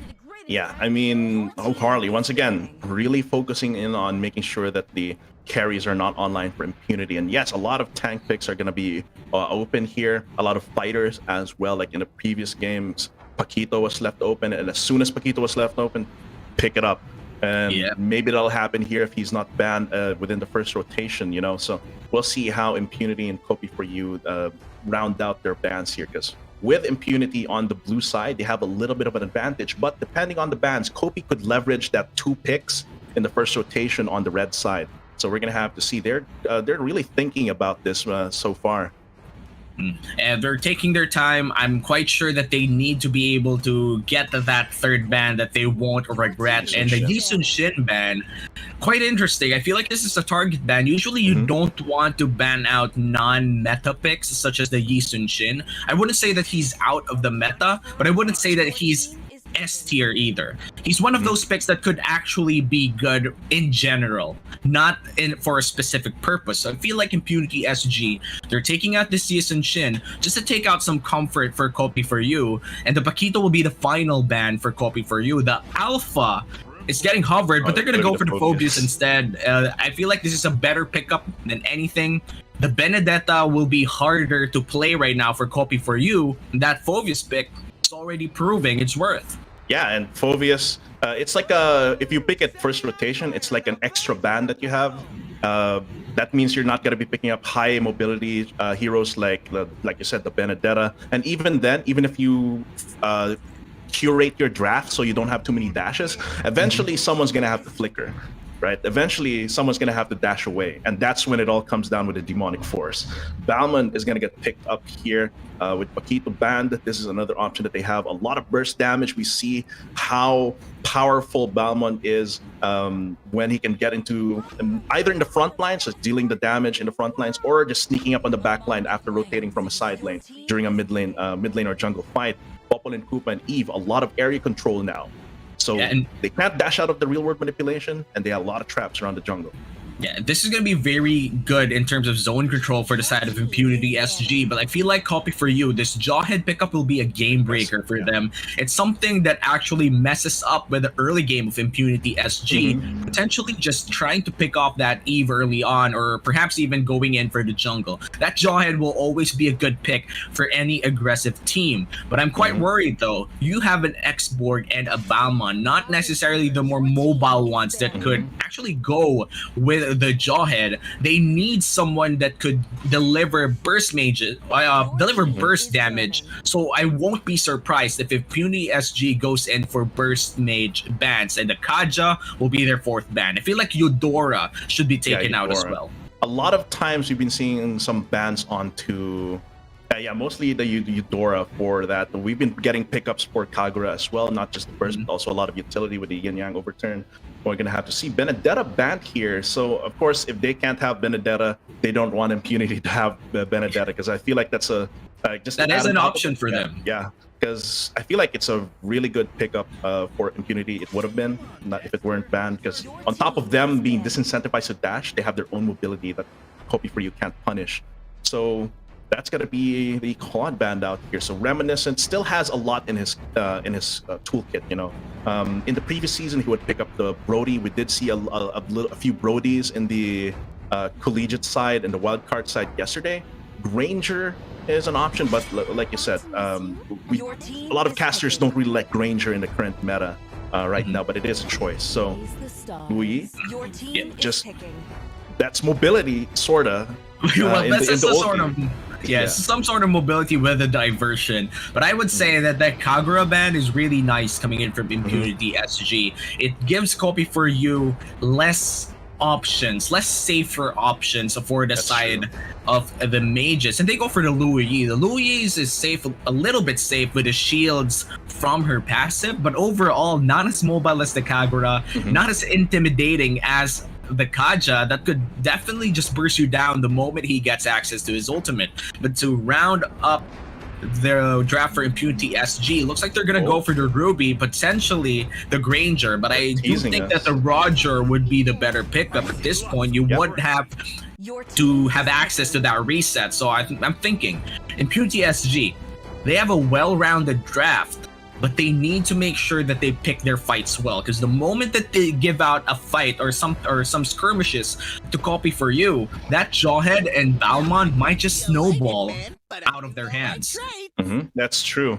And inside of Copy for You, they're definitely going for this aggressive comp where they could maybe get a pick off and then go for a 5v4, or just like diversion and, you know, go for a para drop on that Balmond just to get that gap closed as well. Or in a pinch, they can just literally throw the Balmond, like throw him in and he dunks the lethal counter on everyone. Or the X-Borg with the last insanity could be useful if it's a little too hard for them to catch someone with the ejector to pull back into their team. It might be a good idea to just throw your frontliners that have a little less mobility over to their side.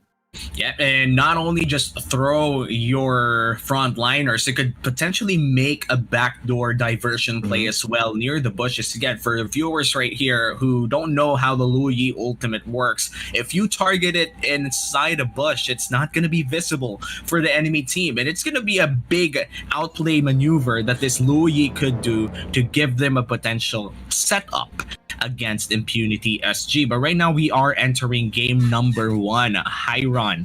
I'm quite surprised that they're not immediately, you know what, they're going for it immediately. Yeah, but it seems like they're just harassing Wolf out of the jungle here. Okay, so now Kopi for you is not feeling confident in going for that level 2 immediate attack onto Enya here. So they don't have the Benedetta, they don't have as much, but now they're gonna go for a level 2 versus level 2 fight here, trying to make sure that Enya doesn't have a good time burn. Getting shot out here might be a little bit of trouble, lots of burst damage, but look at that. That should be enough to even out the damage there. It might be enough to have both teams disengage. But once again, Kopi for you, the original game plan usually attack the carry, the core, while he's level 1 in the jungle. Didn't work out this time. So maybe, let's see. Kopi for you in an equal position here. We'll see how they perform, but a little bit of technical pause. Looking at how they executed their level 2 invade, they were a little bit late on their invade. Not as fast as you want to be, but at least the Roger was forced out of his retribution to get one of the green camps. That's what you want. Still delay the Roger as much as possible. But sadly for them, they weren't able to get a kill. They did put in some big damage with that Luyi combo. And I guess for Kopi for you, as you said, level 2 is a big time for them to strike the first blood or even get an early lead. But so far, not having that Benedetta, not having access to very mobile heroes has been very detrimental to that level 2 strategy that they have. Yeah, and once again, this is what I'm looking for. Can Kopi for you deal with this kind of position? Because I think they're a team that's used to winning positions, right? But the mark of a good team is being able to turn a stalemate into a win, and then turn a losing position into something that favors you, or just keep it neutral, where you can have after that you can look for an opportunity. So that's my takeaway here for Kopi for you, and I'm hoping they can give that. They only have the Luyi, which I think, like, to have to go to the Luyi means they're already respecting Impunity. They can't just walk up there and take their stuff. They have to maneuver a little bit, and they have to really think about their next move. So yeah, a little bit of a technical pause for you guys. I hope you guys are also sharing the stream, specifically the PVP Esports FB Live here, because that's what counts for our viewer milestones. I think we already gave away our milestones for 200 viewers, and we're gonna have milestones for 350 viewers and we'll be giving away that prize for 3 winners of 730 diamonds at the end of this best of 3 series. So just stay tuned and answer that question as fast as you can. Yeah, and so far, PVP Esports Singapore Championships. Again, for the viewers here, we want to remind you that this is the road to MPL SG for the teams competing. And this just goes to show that the gravity of these matches aren't the regular amateur circuit types. This is something, it's the proving grounds for the professional scene. And for Kopi for you, this must be a huge match for them, considering they're fighting an MPL team in Impunity SG. So we're going to go back to the game right now. We're still 1 minute in. So far, still no first blood. Yeah, and I think Kopi for you is rightfully being a little bit careful, because if they make a wrong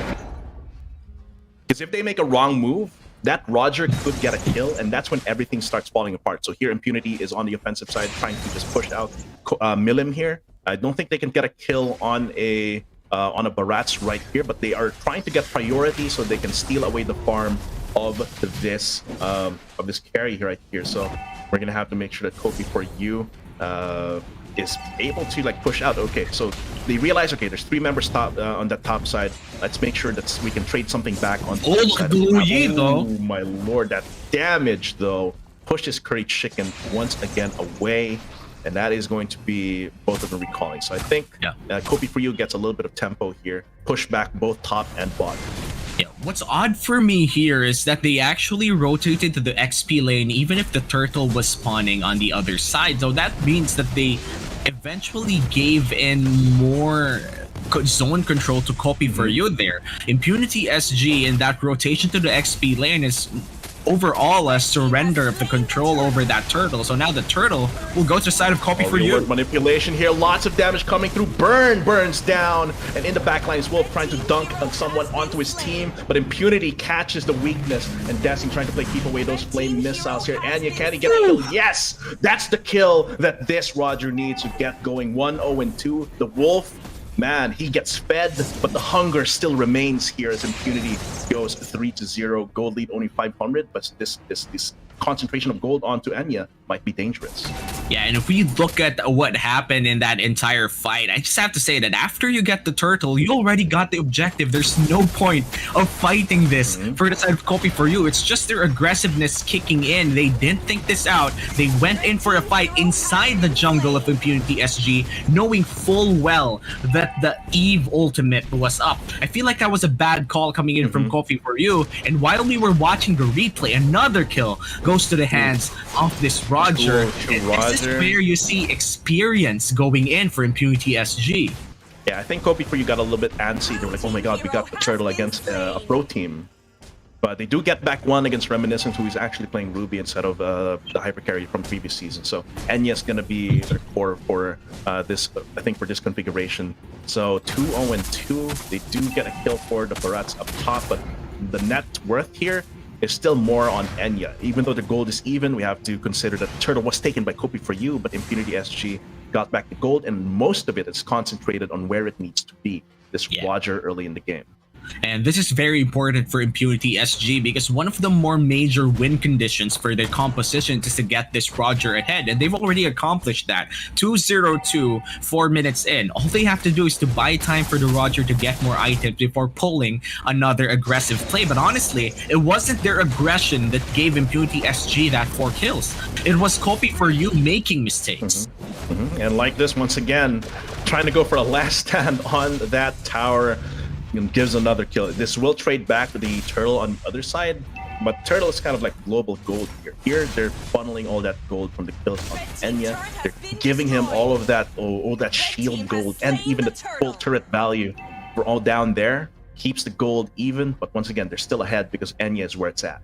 Yeah, and Copy for you right now, they are behind by less than 1k gold, so which means they could easily return to this game with one good play. But I'm quite bothered on how Wolf isn't still able to pull off a lot of those jawhead, the jawhead things. Early on, you would expect that the jawhead would dominate the early game with his kit, but so far, he has been very defensive in how he plays this jawhead. So I'm just gonna wait. Give Wolf a few more minutes. Perhaps he's just waiting for the perfect opportunity to go in for a massive play. Yeah, that's going to be the test for Wolf, as well as Kenny. I mean, you pick this Louis not just because of the poke. I mean, other mages can do that, but Wolf trying to make something happen. Unstoppable force onto the back lines, throwing the dog. What the dog doing? Had to run away. Destiny in the front line, but he's cut off from his team. Has to back away. Unfortunate. Koopa. Yeah. What a decoy for that ejector. It really does make it tricky for the jawhead, but Milim, I feel like he could easily survive this. Yeah, just gonna be both teams a few love taps on each other and rotate out. Wolf still looking for an opportunity. They're eyeing this turret, but this is 3.5 V3 here at this point because of the Popple and Koopa. They have to see. Now they're sending another member up top. Oh my Kenny, maybe this is the artillery they need to siege this turret. Taking away that gold crab here, but in comes the real world manipulation. Wolf taking a lot of damage. Can he try and go for something? Dashes in, but cannot get the ejector on anyone. Last insanity in the middle of everyone, but not enough damage. Just trades back one. Destiny having to run away, but that's gonna be him. Slam dunk coming in from the focus, and now another one goes down. Oh my Kenny falling apart now from the flank comes in Milim. Can he make something happen for his team? Another spin to win here for Burn, but they're turning this fight around in their favor. Reminiscent having to run away. Can he reap what he sows? No, he's going to be just even on them. Burn still trying to make something happen. Gets pulled back by I'm Offended, but not enough damage against that Balmond. Yeah, and so far, Copy for you in that fight, they played it quite well. Even if Impunity SG technically had more gold into that Roger, they still went in to get the most after that fight. And now we're looking at Copy for You actually ahead by 500 gold. And Milim right now is doing wonders for Copy for You. Oh yeah, definitely being able to come in from the flank, and now they're trying to contest the turtle here. Wolf coming in, he's still looking. Ejectors, Koopa right back in there. Burn is burning down there, but it's going to be very, very hard. Has to back off. A lot of men down. That's going to be get dunked on by Rum. Now next on the chopping block is going to be this X-Borg. Last Insanity onto no one. Nice. That's going to be a nice hook there. Coming in, they are apprehended and then cut down like the Reaper that Rudy is. They are going to trade. This might not even be a trade, as Milim's going to get pushed away here. He's going to force the turret here at this point. He is very, very tanky, and he can take it, but... He might just even go for the 2v1. Yeah, just go for 2v1. Forces the flicker out too. Milim right now, very low on HP. He will go down in quite a few seconds. Oh, that's so close. Super close. I feel like Miku Me just had a moment out there, man. He's sweating right there. Yeah. Has to force out, and the flicker on this Eve is actually quite important, because for the next minute, well, the fight might not happen in the next minute, but and a good thing, it's gonna be up just in time for the next objective. But that means no escape for this Eve if he gets jumped by Milim and Destiny. I just have to say, Milim right now, 3-1-1. The War Axe build on this. On this Barrett's just gives him so much damage the more the fight goes on, and he's tanky. The fight will last long. Manipulation, trying to go into Wolf, gets pulled back. He picks up the kill. Destiny trying to burn them back. Curry Chicken gets cooked. And that's going to be Destiny, though, having to run away. Enya comes in, eats him up. Big Bad Wolf, though, that's going to be popped. Can he try and make something happen? No, overcommits, bites off more than he could chew. And that's going to be Enya getting taken down, traded back a few seconds before this spawns. Yeah, Destiny and Milim right now are really working hard to stay alive here in this game. And Impunity SG, I feel like they're losing a little bit of their composure in the early game, but Burn might just get burned here, and he does go down. Wolf now looking to take down this next one. Gonna jump in with a demonic force now, but still looking right now. Oh my Kenny having to run away. Reminiscent has to be careful, gets out of the side. I think they're realizing, okay, we can't fight now. We just need to focus on the Lord here, set up the side waves. Yes, send Enya to clear, Rum to clear as well. And then once they're pushing in our favor, let's try and contest Lord or pressure them so they need to make a decision. Yeah, 10 minutes in, we are a game that's almost dead even. But Impunity SG, they've already started this. This might be a fight. Vanguard, Reminiscent, though, he's trying to play hooky with the Lord at this point. Wolf in the middle, trying to get another ejector, but he gets slain by Enya. Triggers the killing spree at this point. Destiny with the last Insanity secures the Lord for his team, but the team fight might be lost. Milim, though, the last stand behind the backline, still going for Miku Me. He does get finished off. The rest of them are going to get taken down. Rum goes for the dunk. Burn now is next on the chopping block. Can he make something happen? Gets pulled back, but nothing much. It's going to be a buff stolen. Lord is secured here by Kopi, but a big tempo swing here for Impunity before that happens. They can take this, and let's break down the Subway Fresh replay, Lomi. Look at the Roger. Getting an early kill in that Lord fight gave him the tempo that he needed in that entire Lord. And Impunity SG, in that Lord take, it wasn't really a good call for them to try and contest it. So they didn't go for it. They went for the people instead. They know for a fact that Copy for You has more chances to secure that Lord take. But at the end of the day, it doesn't matter who gets the Lord for them. It's just a level 1 Lord. What matters is they cleared out almost everyone out of Copy for You. Yeah, stole away some of their jungle camps here and there and set up the waves, take away towers. This gives them the gold in their favor. And if you look at the items here, I think this Roger's having a pretty good time. He's got all the life steal that he needs in the world to just get that resets going. Yeah, and so far, in terms of lifesteal, gotta say that Impunity SG, this Ruby with the Oracle and the Haas Claws just gives her so much spell vamp and lifesteal. It's just gonna give Impunity SG that I wouldn't say false tankiness, but you would look at the Ruby, look at her items, and think she's okay. She's okay tanky. But you have to take note: the moment her abilities land on more than 2 people, she's gonna be extremely hard to kill.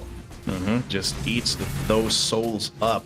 And right now, Impunity SG, they're looking to leverage the advantage that they got by pressing their attack. So they're waiting in the wings.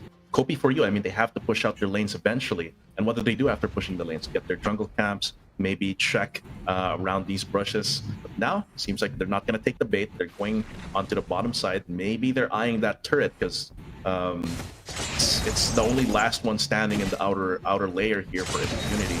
Looks like it, and Reminiscent knows that, so he's pushing in these waves. Yeah, and so far the map, in terms of map control, Impunity SG has been controlling the map better than Copy for You. If this continues, we might just see Impunity SG have more gold lead generated as the minutes go by. But for Copy for You, they could definitely turn this around. They just need to make sure that they get Enya first. Getting that Roger down immediately is the thing that they from behind though with the diversion. Oh my, Kenny having to run away though, get slain. That's the reset that Enya needs. Can he keep going though? Next to the chopping block, Burn and Wolves, they get eaten up and burnt to a crisp. Now Destiny trying to keep away, but Enya jumps towards him, so close. One more hit would have done it, but 2 kills traded back for 0. They're gonna have another creep wave coming up, and they're eyeing this turret. They can just push up mid as well, and maybe even go for pressure here on this top turret. Well, that was just tragic coming in from Copy for You. It was a good call to go for the aggressive play, but look at this. Impunity SG is just going in again and again, and Copy for You, in that play that they called, they actually, yes, they had a great opportunity to go from the back, but they forgot they had a Lu Yi.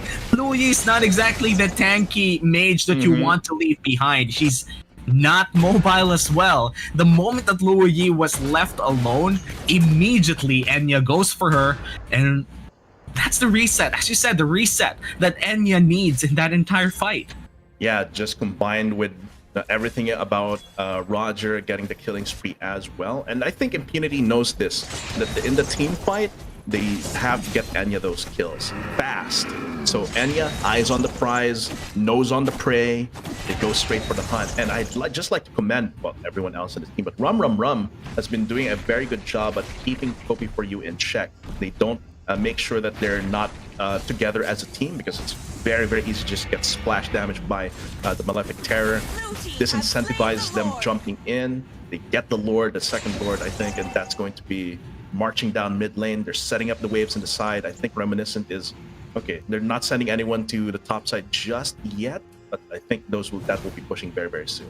Yeah, and Rum so far, a perfect Phoveus game. This is what you want to see out of a priority pick from Impunity SG. 6-0-10 on this Phoveus just goes to show that Impunity SG right now, they're poising to end this game by within the 20-minute mark, and they're already going in for the inhibitor turrets. Inhib's going down. Yeah, Lord goes down, but just destroyed half of that tower. Enough. A lot of damage coming in from Oh My Kenny. Okay, this is an opportunity with Enya very, very low. As long as he doesn't get kills, he's not going to reset. So is Copy for You going to pull the trigger? No, they're not feeling confident. They're just content with pushing away these waves and stopping the push. They stem the bleeding, they only lose the bot lane inhibitor, but they keep the rest. Yeah, and they also lose a lot of their camps inside the jungle. Impunity SG has been very consistent in stealing away the camps for Copy for You, essentially turtling them inside the base, giving them the bare minimum gold that they could get.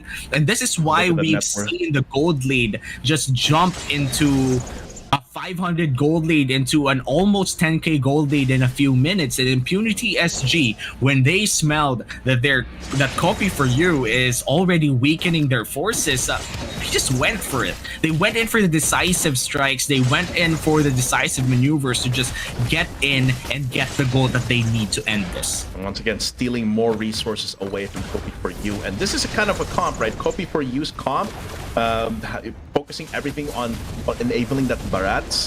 It's a little bit too hard right now, because even if they wait it out, eventually, even if that Roger isn't as, say, good or great in the late game as other cores may be, compared to having this kind of comp that Kopi for you has, they're gonna have to struggle later in the game because they don't have like that kind of hyper carry that just goes in, gets those resets, jumps around, shoots everyone. They don't have that going for them. They should have been ahead in the early game for this comp to work. Yeah, and Destiny as the core for Kopi for you, the export core is all right. It's not as strong as it used to be, but still not as you said, it doesn't have the hyper carry potential like the Roger. If you're not ahead in the early game, and again, they lost early game for some reason, even if they had the Jawhead, it's quite surprising. Kopi for you definitely played great in the early game. It just so happened that their aggressive calls bit them in the back. And that's really where it bites you, you know. The kind of aggression that you have in the kinds of like the amateur levels going into the pro or going into pro with the PVP Esports Singapore Championships, it's a little bit harder to make hyper aggressive things work because you're so used to just raffle stomping the competition. But here, when you're starting to get into the big leagues, when you're fighting teams that have competed in MPL before, it starts working a lot less. And that's when you start hitting a brick wall. That's when you need to start thinking, okay, what do we need to adjust here to beat a team that we can't just walk over? And I think this is the first step for Kopi for you, a 10k gold deficit. They should stall out this game, if not to win, just to see, okay, this is what we need to fix for next game. This is what we need to fix maybe for if we get sent to the lower bracket. That's really the long game that they need to be thinking about if they want to go into the MPL scene. Yeah, and this is something that they need to learn. You won't be winning all of the early games, and if you lose the early game, that means you need to know how to play from behind. And Kopi for you, based on what you said, might just be one of those teams that find it really hard to play from behind, especially against a veteran team like Impunity SG. It's going to be hard for them to get over this 10k gold lead unless Impunity SG makes a crucial error. Again, they're not a stranger from this crucial errors. A few minutes ago, Enya almost died underneath the turret in the mid lane. But for now, they realize, okay, let's take a chill pill. Let's just push in the waves and steal their jungle camps. If we just maintain that, we maintain the gold loop. And we're getting a slow burn in time, but I don't think he can do much here right now. He's just there for intel. Rum and Burn just staring at each other from across the grass. Here comes Kopi for you, trying to secure the Lord here. A lot of damage on the Curry Chicken. They're pushing Impunity out though, and in comes Wolf, trying to get another throw into his team, but he's gonna get beat out here. Kopi for you, they reset the Lord at this point. They delay Impunity, but the fight is still going on. Lots of ultis still up. Last Insanity is going to be a key attack here. Curry Chicken taking a lot of damage here from Oh My Kenny, but this Lord now in control of Impunity. Yep, already half HP on this Lord, but 5 members coming in. Kopi for you, this might be the contest. Oh, this is going to be the contest indeed. Curry Chicken is going to go down, possibly. No, flickers away. Burn does not get to execute. This Lord is still ticking. Reminiscent in the middle of everyone here, trying to play keep away with Kopi. Once again, back and forth, but Impunity is getting a net loss here in terms of HP, so they need to like chill out, regen. I know Enya and Reminiscent can just regen back on the field, but no, it's going to be Curry Chicken that has to recall here and then return to the fight and reset this Lord.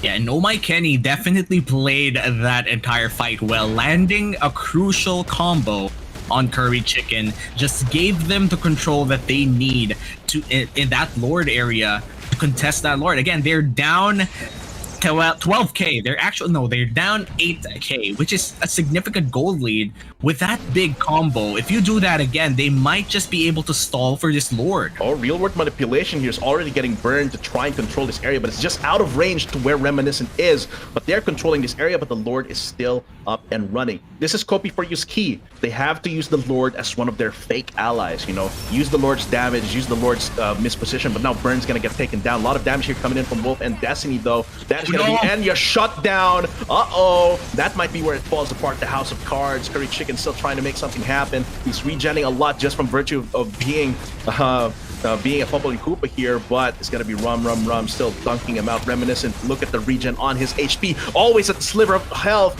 He's gonna get popped here with Immortality, but once again, he's still surviving for so long, reaping away the souls of Kopi for you. Can Rum get the alley-oops on the kills on all the low members though? No. not able to, and Millam's there just to hold the fort, make sure that there's no more kills happening. Kopi for you, they're fighting back. Kopi for you in that fight, they already won after they got the Roger and they got Curry Chicken. They still went on for the other members, not noticing that there are huge minion waves on their top side and bot side, and that they ultimately pay the price with one inhibitor turret. You don't want that, but good for Kopi for you.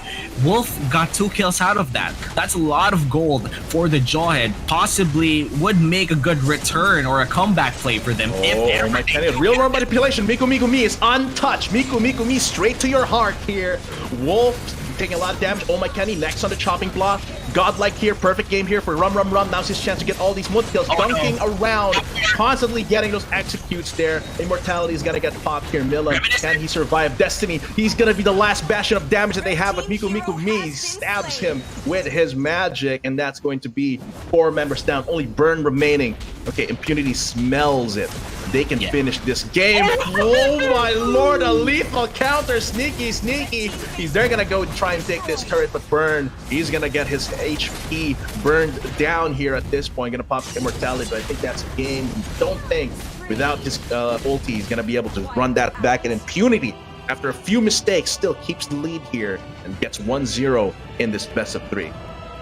Impunity SG definitely played that well, but I believe that that's not their final form yet. Same for Kopi for you. Kopi for you might felt a little bit too aggressive in that fight, but I'm quite sure that they could do better. Again, this is a best 3 series.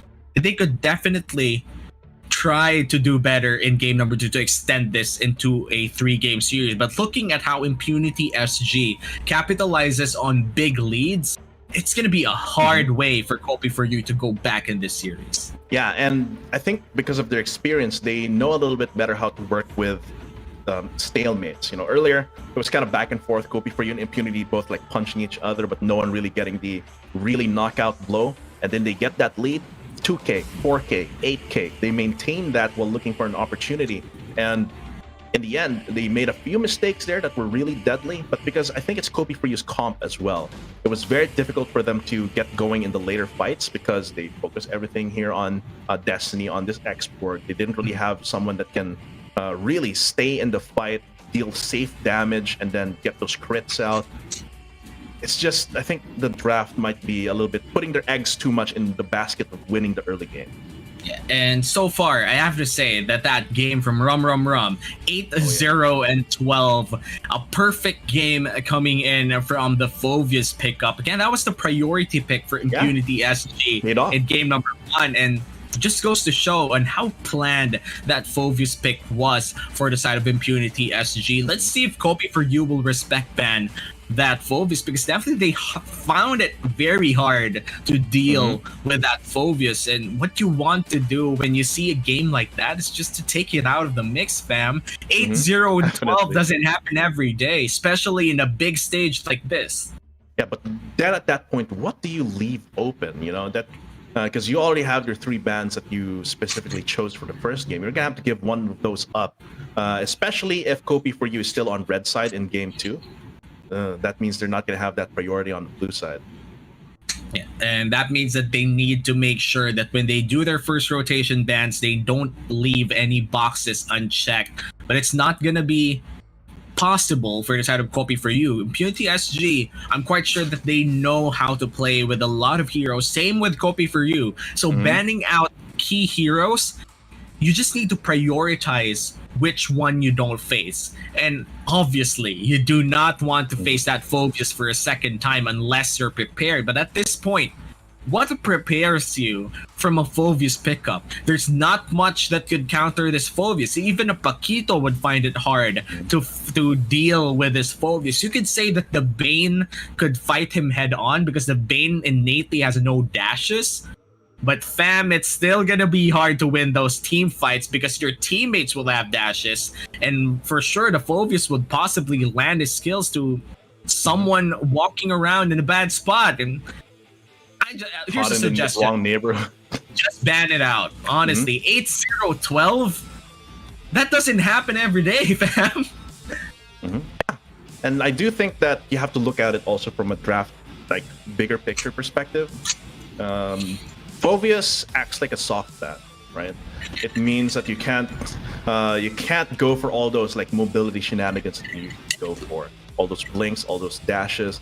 I think it's worth manning out, especially if you're on an aggressive team. If you're an aggressive team, you want to be on the move. You want to be able to see an opportunity and just jump there without having to use many resources. Phobius just stops that. And I think, yeah, that was definitely good on Impunity. This is just game one. This Kopi for you could force a 1-1 here. I see the potential. But yeah, I see the potential as well. And Kopi for you with the aggressive gameplay. One good play could definitely lead into a snowball. What happened in game number 1 was their first play didn't work out. Their second play was a disaster. And they reverse snowballed themselves into oblivion.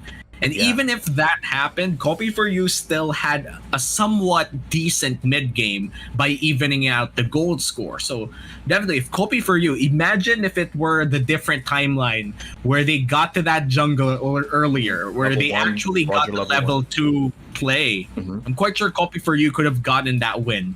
But again, that game 1 happened for a reason. Impunity SG knew what to do with even a few seconds in the clock. Clutch is clutch. In Impunity SG, they had proper timing, proper responses, and that's why they got game number 1. Oh man, I mean, let's see if they can keep up the momentum here, or if Kopi is going to turn that momentum against them like a judo throw. First batting phase coming in right now. Moment of truth. Okay, Kopi for you is still on red side. So they don't have that blue side advantage. Once again, they need to leverage that 2 picks early as much as possible. Mathilda, once again, bad. I don't think Impunity is going to change it up too much.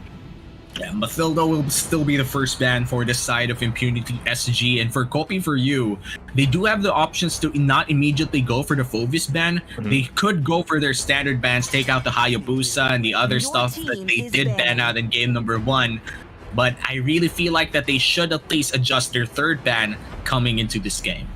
Yeah, I think that's something that they really need to do here.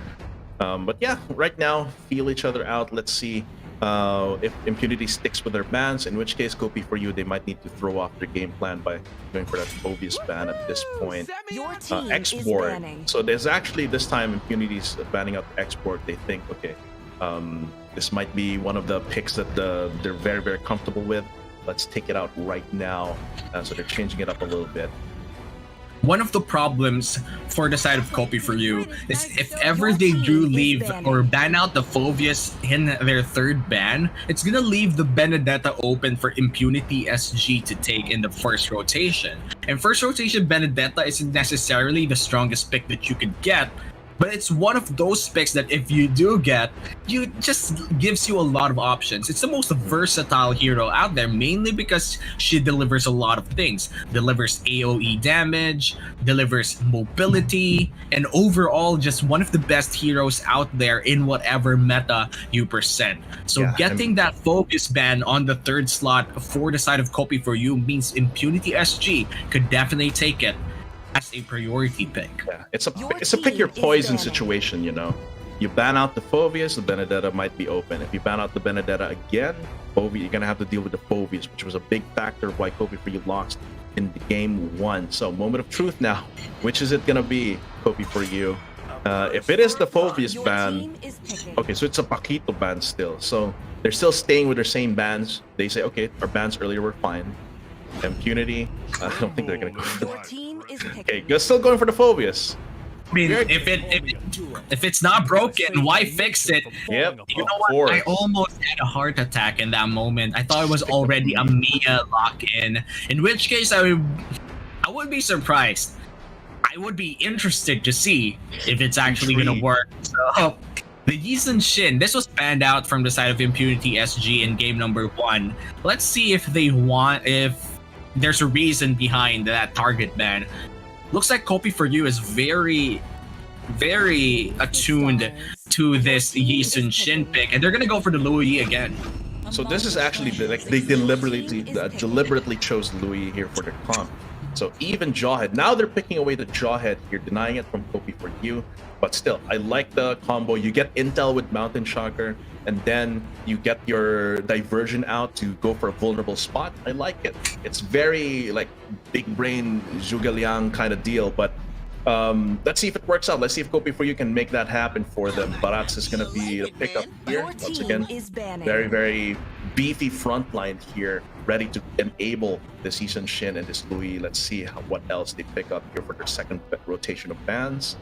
It's going to be really important right now. Mages are already picked out here, so it's mostly going to be the core here for Impunity. And other side laners here for Copy for You. Your team. Oh, is looks like they're banning. gonna go for the Benedetta ban again, and Copy for You. Looks like they really don't want to ban out the Phobius again. The Phobius is already picked up for Impunity SG. That means Copy for You, they're prepared for it this time. They already know how Impunity SG plays with this Phobius. They better have an answer for it, unless they're giving out this game number 2. In which case, I'm quite sure they don't want to give out game number 2. Pretty sure Claude This still is- banned. this is here. just It's quite pretty much the interesting, same man. bans.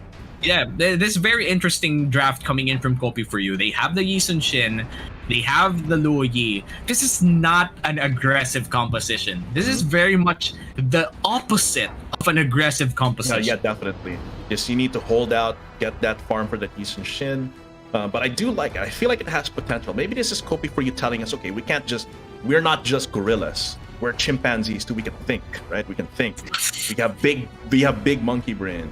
That could be the play here for Copy for You. But Your team okay, is so it's banning. gonna be the ban right there for Impunity. So Copy for You, we'll see what they pick up for the rest here. And so far, Impunity SG, let's see on how they're gonna capitalize on the fact that Copy for You is going in for a very tight-knit strategy. I like this, Luo Yi plus the Estes. Estes is countered by Luo Yi with an early Durance. But now it's gonna force the side of Impunity SG to draft. They already don't have that option. They can't take a Kagura or someone who utilizes the space well. They could go for the Alice, but do you honestly build Durance on this Alice? And Copy for You, they're going in for a strategy that we mainly see in it's pioneered by one of the Philippine teams, and it's called the Ube strategy. The Ube is basically it's an acronym for the ultimate bonding experience. And what you want to do here for Copy for You's composition is to be able to group up and just not die, fam. You have an Estes, you have a Luo Yi. All you have to do is to stick together and try to win the game from there. So obviously Impunity SG is answering it in a different way. Since the Luo Yi is already taken out for Copy for You, and they're gonna take another pick that could potentially counter their Ube strategy. This is a Luo Yi plus a Lunox. I have to say, Impunity SG, they're going in for a split push composition. They're just gonna use these solo laners, and it's quite confusing, honestly. Impunity SG, it feels like they have a very interesting draft. Yeah, I'm not quite Bane, sure on how they're Alex, gonna bro. fight the Ube strategy, though. We're gonna have to see, because in the end, this Ube strategy kind of needs, there's a barrier of execution, right? Where they need to juggle. Okay, how much are we threatening these side lanes? Okay, then can we get out when we're threatened mid, or can we bail someone out if they're getting ganked? I mean, they have a lot of intel gathering from the Mountain Shocker. They can get someone out of dodge with a diversion, maybe even pivot. Okay, solo kill happened in one of the split push lanes. There's diversion there, and then start pinching the pressure point. It's a very bold of Copy for You. And Copy for You, with this Ube strategy on their hands, I'm quite sure that they want to extend this best of 3 series into a game number 3. And I just have to watch, because honestly, Ube strategy takes time. You need a level 4 Estes for this to work. And that means you have to make sure that they're not pushed out, that they have control over their own jungle to make sure that everyone else here is getting their XP needed. They have Destiny seems like he'll have a reasonably safe first clear here. Maybe Curry Chicken is gonna try and make something happen here. Just scouting out at this point, but so far nothing too big here. I think I'm seeing something. I'm sensing something. They're setting up priority here at top and mid. Yeah, and priority is very important when you want to stall the game. Not necessarily do you need to fight. You only need to stall the game until you're strong enough to fight the enemy team. And when you're an Ube strategy user. You want to be able to extend the series, or extend the game rather, to such a point that you already have enough HP and enough healing to provide to your teammates. And the Barretts will be key here. The Barretts needs to be able to farm up into a absolute unit on this hero. And I think that's what he's doing right here. He has the help of the Yizun Shin stealing away. So this is a two-pronged thing, right? They give priority over to this Barretts. They steal farm from the invade used with the Yizun Shin. But now this is the signal for Impunity SG to go for a dive onto Milim here, throwing him back just inside of tower range, but not enough that they're trapped in there, taking more hits. Would have meant that Kopi for you could have committed onto that, but because of the jawhead, it's a little bit safer to get the first blood. Yeah, that was quite unfortunate for Milim. He should have, I would say that he should have just accepted his fate. That was a very well-placed shark coming in from Enya. You do not want to be in the receiving end of that well-placed ultimate coming in from the Bane, but burning your flicker in the process and still dying is not necessarily what you repeat want. gank happening. Definitely. Could be the turtle fight though. Ooh, lots of damage on the curry chicken. This might mean that it's a little bit harder for him to go for those walk up or flicker up and then go for the ejector state here. But I don't think Kopi Free actually has any resources to try and contest this turtle. Look at the damage coming in from Mikumi on this Eve. And this is a level 1 real world manipulation, forcing out some heals coming in from Wolf. And Wolf doesn't even have access to the Blessing of the Moon Goddess yet. And not yet, level 3. This is going to be very interesting to see. Impunity SG, for some reason, even if they're not one of the aggressive types in the early game, they're definitely pushing their limits right now. Definitely. And Kopi at this point, there's a point to playing, like they want to stall out the game, they want to play defensively, but there's a way to do this without just hunkering down, right? And once again, you can start, and they're trying really hard. They're constantly trying to pressure around the side of the Barretts, but this leaves Milim so open here. He's not having a good time. He does get the return kill. An even Steven kill here in this bot lane could mean that they can make a play here topside, but against Rum, I think he's okay just holding the fort here against Barretts. So it's just a 1-for-1 trade. They do get full value over the shield of the turret here for Enya, but real world manipulation, geometry happening here. Reminiscent is right there. Okay, I think they're just gonna disengage. Point. But that was quite an aggressive play coming in from Impunity SG. And Kopi for you, it was unfortunate for the Lunox, for Milim here, that she was on Darkness during that time. Yes, the Darkness was able to give her a return kill on Curry Chicken, but if she had Order of Brilliance there, I feel like it could have been way better. He could have survived, and he could have farmed back in his lane. And Kopi for you, they're getting caught in these situations where Impunity SG just times their rotations very well, but they're still inside this game. This is the same thing that happened in game number 1, but this time, Kopi for you, they're not the aggressors anymore.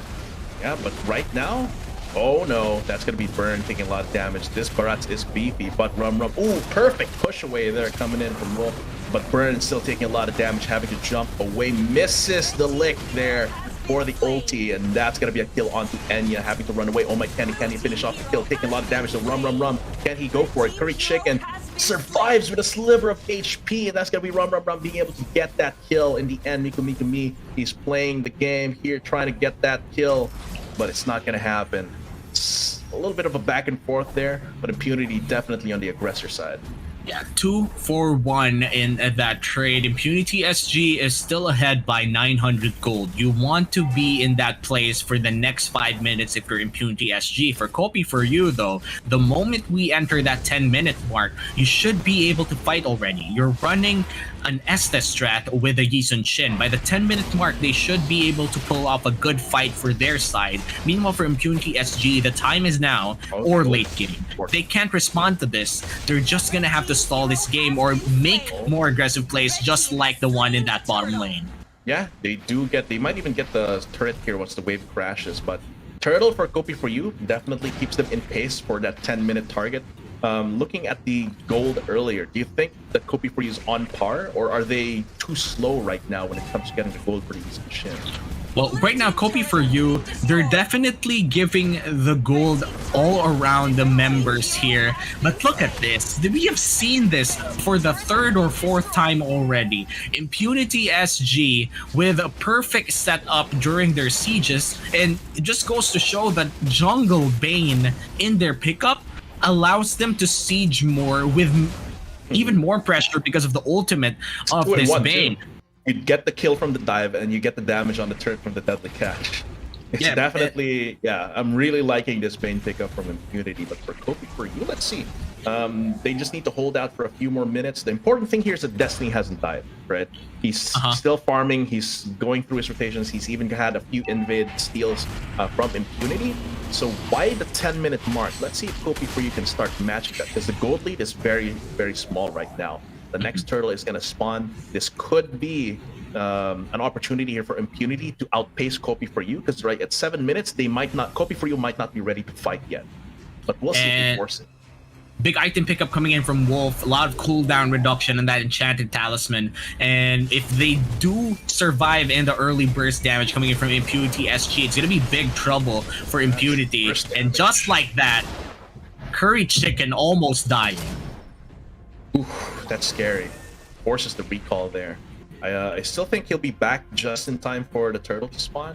It looks like Impunity sending members topside to just pressure that lane, get that wave going. So when the turtle spawns, that top turn can, there's gonna be a fight here. Double trade here coming in 3v2. Deadly catch to slow them down.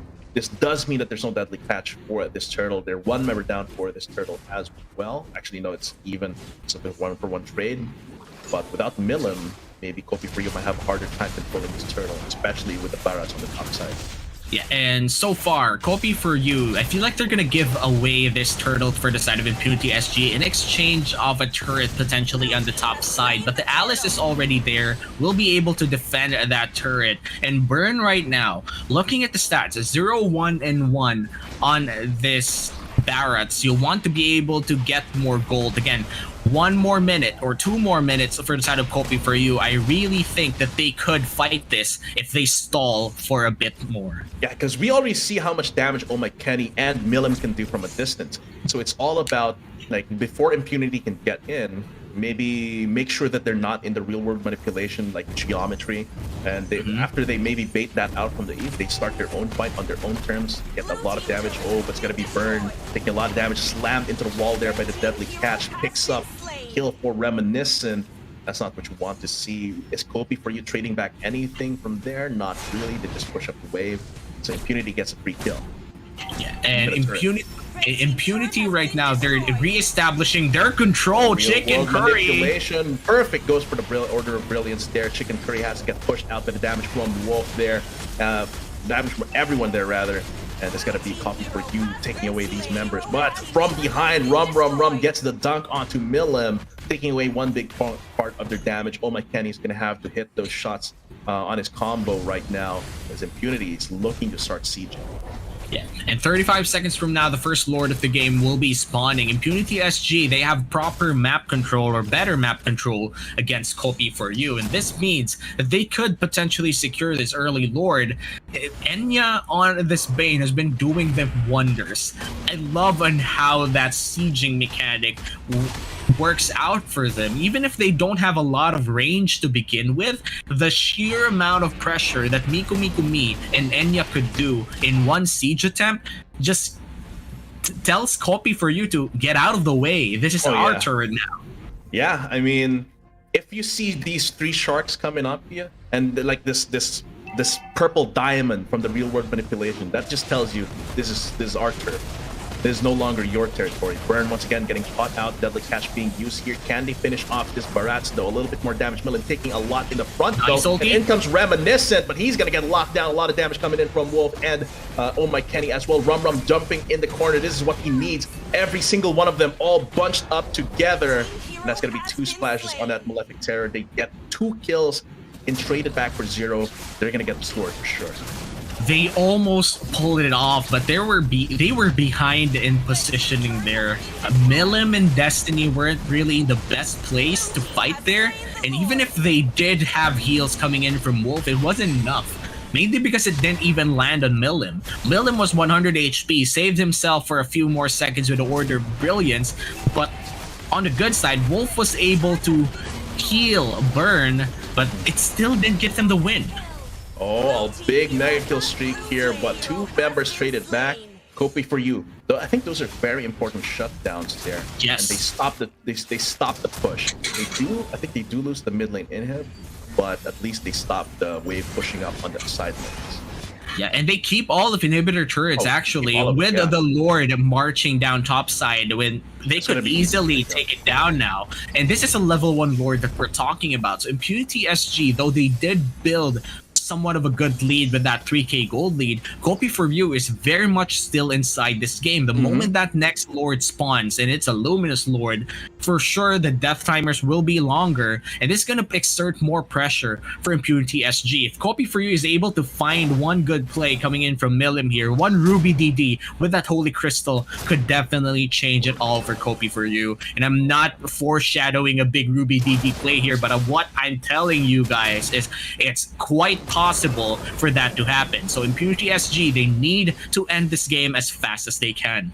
Because, like I said, ramping up is the name of the game here for Copy for You. Destiny has died only once since 12 minutes. That's perfect. Well, not perfect, but that's still good. He's 1-1-4, so that means he's been picking up kills and assists here and there. Real world manipulation once again, and the deadly catch. Oh my Kenny has to back off here, but they don't have enough control over the turret to try and force it down just yet. Enya is very, very low. Has to retreat a little bit. I think he has to go, just heal up, drink some rum there, and gonna be reset here at this point. Just waiting for the next Lord, push up the waves, and just wait for the next big fight. Yeah, that could have been a big push coming in from Impunity SG if they did it 5 minutes earlier. Because the thing is, Impunity SG right now, their entire combo with the real world manipulation and the deadly catch, it had its power spike during the mid game. If they do that again in the late game right now, it's still gonna hurt, but it's not gonna be lethal anymore. So if you look at that final push on the mid lane turret for the side of Copy for You for last few minutes ago, they did the same combo, but it wasn't as lethal as their early game combo. And right now I feel like they're just waiting out the waves, and there's really not much to do. Let's just play with our recalls. And Copy for You, they're definitely thinking of their next move in this game. For Impunity SG, they could still pull off that same combo, but they can't expect similar results. Yeah, and I think right now they realize that they can't just walk up to the turret, so now all they're doing, actually, okay, the wave is slightly pushing in their favor. It's slow pushing on the top side. I think just in time for Lord, that wave should be around 3/4 up to the inhib, if, depending on how they set it up, if they did set it up. But they do have it fast pushing on the bot side here, this mid lane. They're going to clear it right here. It's all about wave manipulation when it comes to these big objectives, because you want to force a decision. You defend a turret or you disrupt the Lord. So if they can just get that running for them, Impunity, they could build up a lead here. The Luminous Lord is going to be what they need here to break this open, get those inhibs and get that natural pressure going. Yeah, 15 seconds until the Luminous Lord spawns, and this purple buff on this Alice is gonna be insanely good for Impunity SG. That just means that for the entire Lord fight, if ever Copy for You tries to contest this, Reminiscent could just pull up with her ultimate and blood ode everyone, doesn't even bother turning it off. And at this point, Copy for You, feel like it's not possible to contest this unless Impunity SG for some reason stops this and waits for Copy for You. I'm quite sure that they're just going to secure this. Impunity SG with the Luminous Lord, with just one turret down on bot side. They're really establishing big control in the late game. And at this point, that's what they need, right? They have to keep Copy for You scared. They have to keep Copy for You in a situation where they don't want to get out of the base. They just want them to be stuck at their inhibitor turrets defending that stuff. So they get what they need, and they're forcing an 8k gold lead out of Kopi for you. And Kopi for you is kind of stagnated in terms of power level. Yes, they're getting the gold naturally from time passing and from the minions crashing onto their turrets, but Impunity has been doing proactive gold generation. They're stealing jungle camps. They're constantly shoving in the wave. And now with the Lord pushing bot lane with Rum, they have basically all the waves pushing in their favor. This is going to force Kopi for you to make a decision here. Do they abandon one of these turrets, or do they just have to make a play here? They do stop the push somewhat on the top side, but they're sending a lot of members here down. Doesn't seem like Impunity that has the minion wave to go for top side. So right now, Kopi for you is still surviving, but those minion waves are building up, crashing down. Yeah, it's gonna be hard for Kopi for you to maintain this. The Alice might just go in, almost taking out one. But they got what they needed. They got the push on both mid and bot lane here. Now next target is gonna be this top turret, which is so low. And once you get 3 inhibitors down, it's so hard to put pressure back on your side, because those super minions are gonna naturally push up to you. You're gonna have to clear them, and while Impunity takes away your jungle camps. Oh, we saw, you know what? Let's just address it. We saw what the Bane tried to do. Like, even without the minions, he thought his damage was enough to take down that turret with a deadly catch. It was a nice attempt. It was a nice attempt. And you see, he has it back already. He's gonna do it again. Oh my god! It finally succeed, my man. He did it. Man. See, yeah, just like that. Kopi for you actually can't just turtle at this point.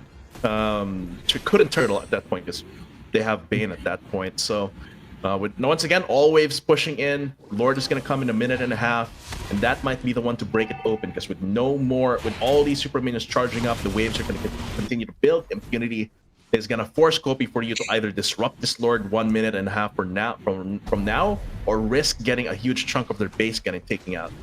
Yeah, and so far, Kopi for you, it's gonna be hard for them to turtle inside their own base already, because they are waiting for this point of the game, or around 65k gold lead to 60. It passed way 65k gold lead, where you just get all of your items even if you were behind in that late game. That's the part of the game where even whatever happens in the early mid game doesn't matter anymore. But we're far from that. Kopi for you is around 49k right now, and they still need at around 15k of gold to be able to match Impunity SG, and that's gonna entail 5 to 10 more minutes of gameplay, in which Impunity SG, I'm quite sure they do not want to play that anymore. They want to end this as fast as they can, and that's why they're managing the waves for them to have a good zone of influence around that Lord that's gonna be spawning 40 seconds from now. Ideally, you want them pushing up to the inhibitor, the inhibitors are gone, but pushing up to the base just as the Lord is spawning at this point. But 3 inhibitors down is like 3 nails in a coffin, man. It's gonna be very hard for them to try and like break out of that. So once again, I don't think they can contest the Lord. They just have, because of the way that Impunity's been pushing up the waves, they're constantly threatening big damage on this base. Yeah, and that big damage will come in one big swing after that Luminous Lord is secured by Impunity SG. Right now, we are looking at a Lord that will not be contested by Kopi for you. They absolutely can. They can for only around 20 seconds, but what they could you mid-wave, do? They could try with the diversion, but it's too late. It's really hard, and it's a little bit too late, and that means that Impunity SG will be able to secure this Lord, group up in whatever lane they wish, and then just go for their all-in combo. And you gotta take note, chance. battle spells are all in for the side of Impunity SG and Kopi for you, so we're gonna expect a lot of outplaying here. Once again, I think Kopi for you just missed their big chance, because Impunity didn't set up the side waves to push all the way up to base. It was only the mid lane, so if Kopi for you could have cleared that faster, I think they could have tried to disrupt, because they were taking a lot of damage from the Lord and the Mountain, and a little bit of poke from the Mountain Shocker. But now, this is just their death throes right now.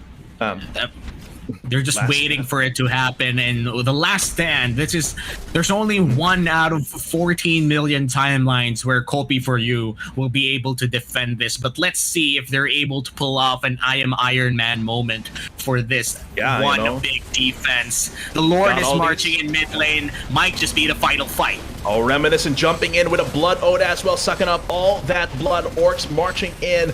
Battle of Helm's Deep right now for Kopi for you. They're just focusing here onto the base here, but one member goes down. That's going to be Wolf. A lot of healing is going to get cut off. 2 members down for Impunity. A lot of them low. Miku Miku Mi still going on, and the base gets destroyed. Kopi for you. They tried their best, but once again, they missed their chance. Impunity marches in and takes the win, takes the series 2-0, moves on to the next round, sending Kopi for you in the loser's bracket.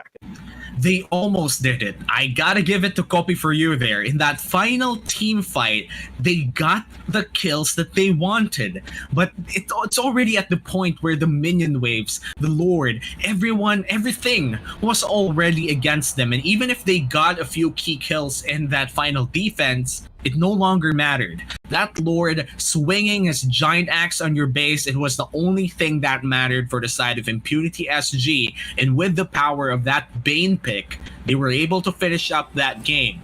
But again, as exciting that series could be, Hyron, I feel like one of the things our viewers is excited is with, I think, the Secretlab, no, we have a milestone giveaway, not the Secretlab giveaway. Yeah, because the Secretlab, if we reach 500, I think we will. That will be after the 4th series. So this is the 2nd series, just finishing. So we reached 350 viewers. I think we reached 350 viewers for a while already.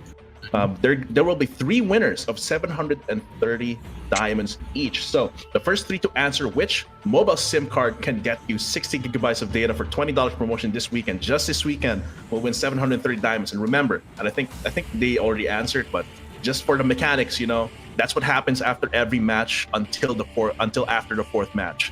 You just wait for the answer, wait to answer after the match ends if the milestone gets reached. So I hope you guys are fast on the draw here on your keyboards, because 3 lucky winners are going to get, well, not lucky, 3 fast winners are going to get 730 diamonds each. Yeah, I mean, at 730 diamonds, you could already get your Starlight. And again, the Starlight this month, at least for our server, is one of the Louis skins that's really good. And I feel like a lot of the fans right now who would get that 730 diamonds would not hesitate into cashing in for a Starlight. But of course, there's a lot of other things that you could buy inside the shop. So with 730 diamonds, that's already ensured that you're gonna get one of the great skins out there inside the shop. And I think we already, you guys already answered. So I think it's okay for us to plug our sponsors here. Of course, Gomo by Singtel, Go Gomo, there's no contracts, no access charges. Get more data on Singapore's #1 network. It's backed by Singtel.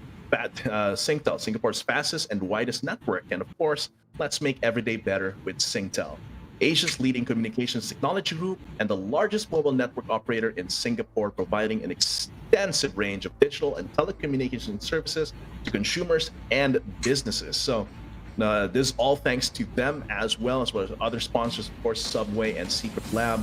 You guys should stay tuned for the 4th match later today, because that's when we'll be giving away the Secretlab chair, but only if we reach 500 viewers. Yeah, so make sure to share the stream and tell your friends, because this is PVP Esports Singapore Championships Open Qualifiers. And again, this is the stage that leads to the biggest MPL stage in Singapore. I'm quite excited to see on who the top teams will be. Yep. And of course, next match, before we get to the chair, this is a gaming headset giveaway for the 3rd match. So I think the next match we're going to have is Impunity SG versus Forsaken Alpha. So some of the familiar faces from Forsaken, like Bao, are in Forsaken Esports. Meanwhile, Forsaken has Evil Seed, which I'm sure you guys are familiar with from the 1st season of MPL Singapore. But we're gonna have to see how Impunity SG's momentum goes into the next game. After a very short break, I'm Hyron. With me was Uwomi. We'll be seeing you with our 3rd match after a short while. Don't go away.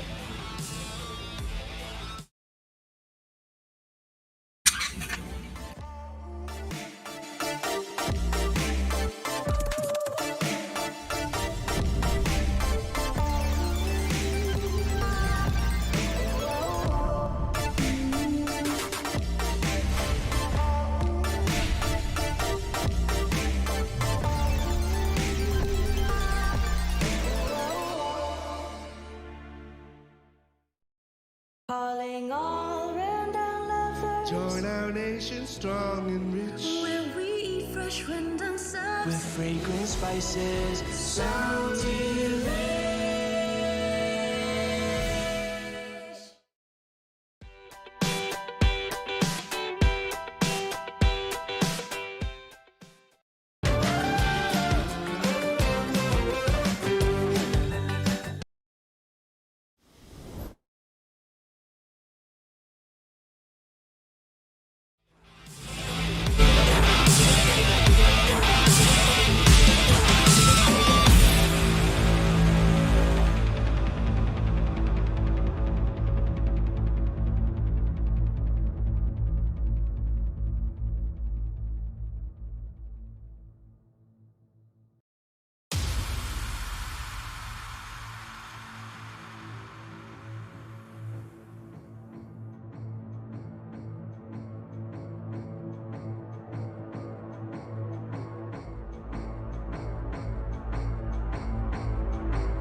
What is up, ladies and gentlemen? It's still Hyron and Uomi for the PVP Esports Singapore Championship Season 3 Open Qualifiers. We are at round 3 of our winners bracket. It's going to be Impunity SG versus Forsaken Alpha, and it is going to be very, very exciting. We saw how decisive Impunity SG can be, just choking out the competition, but now they're up against a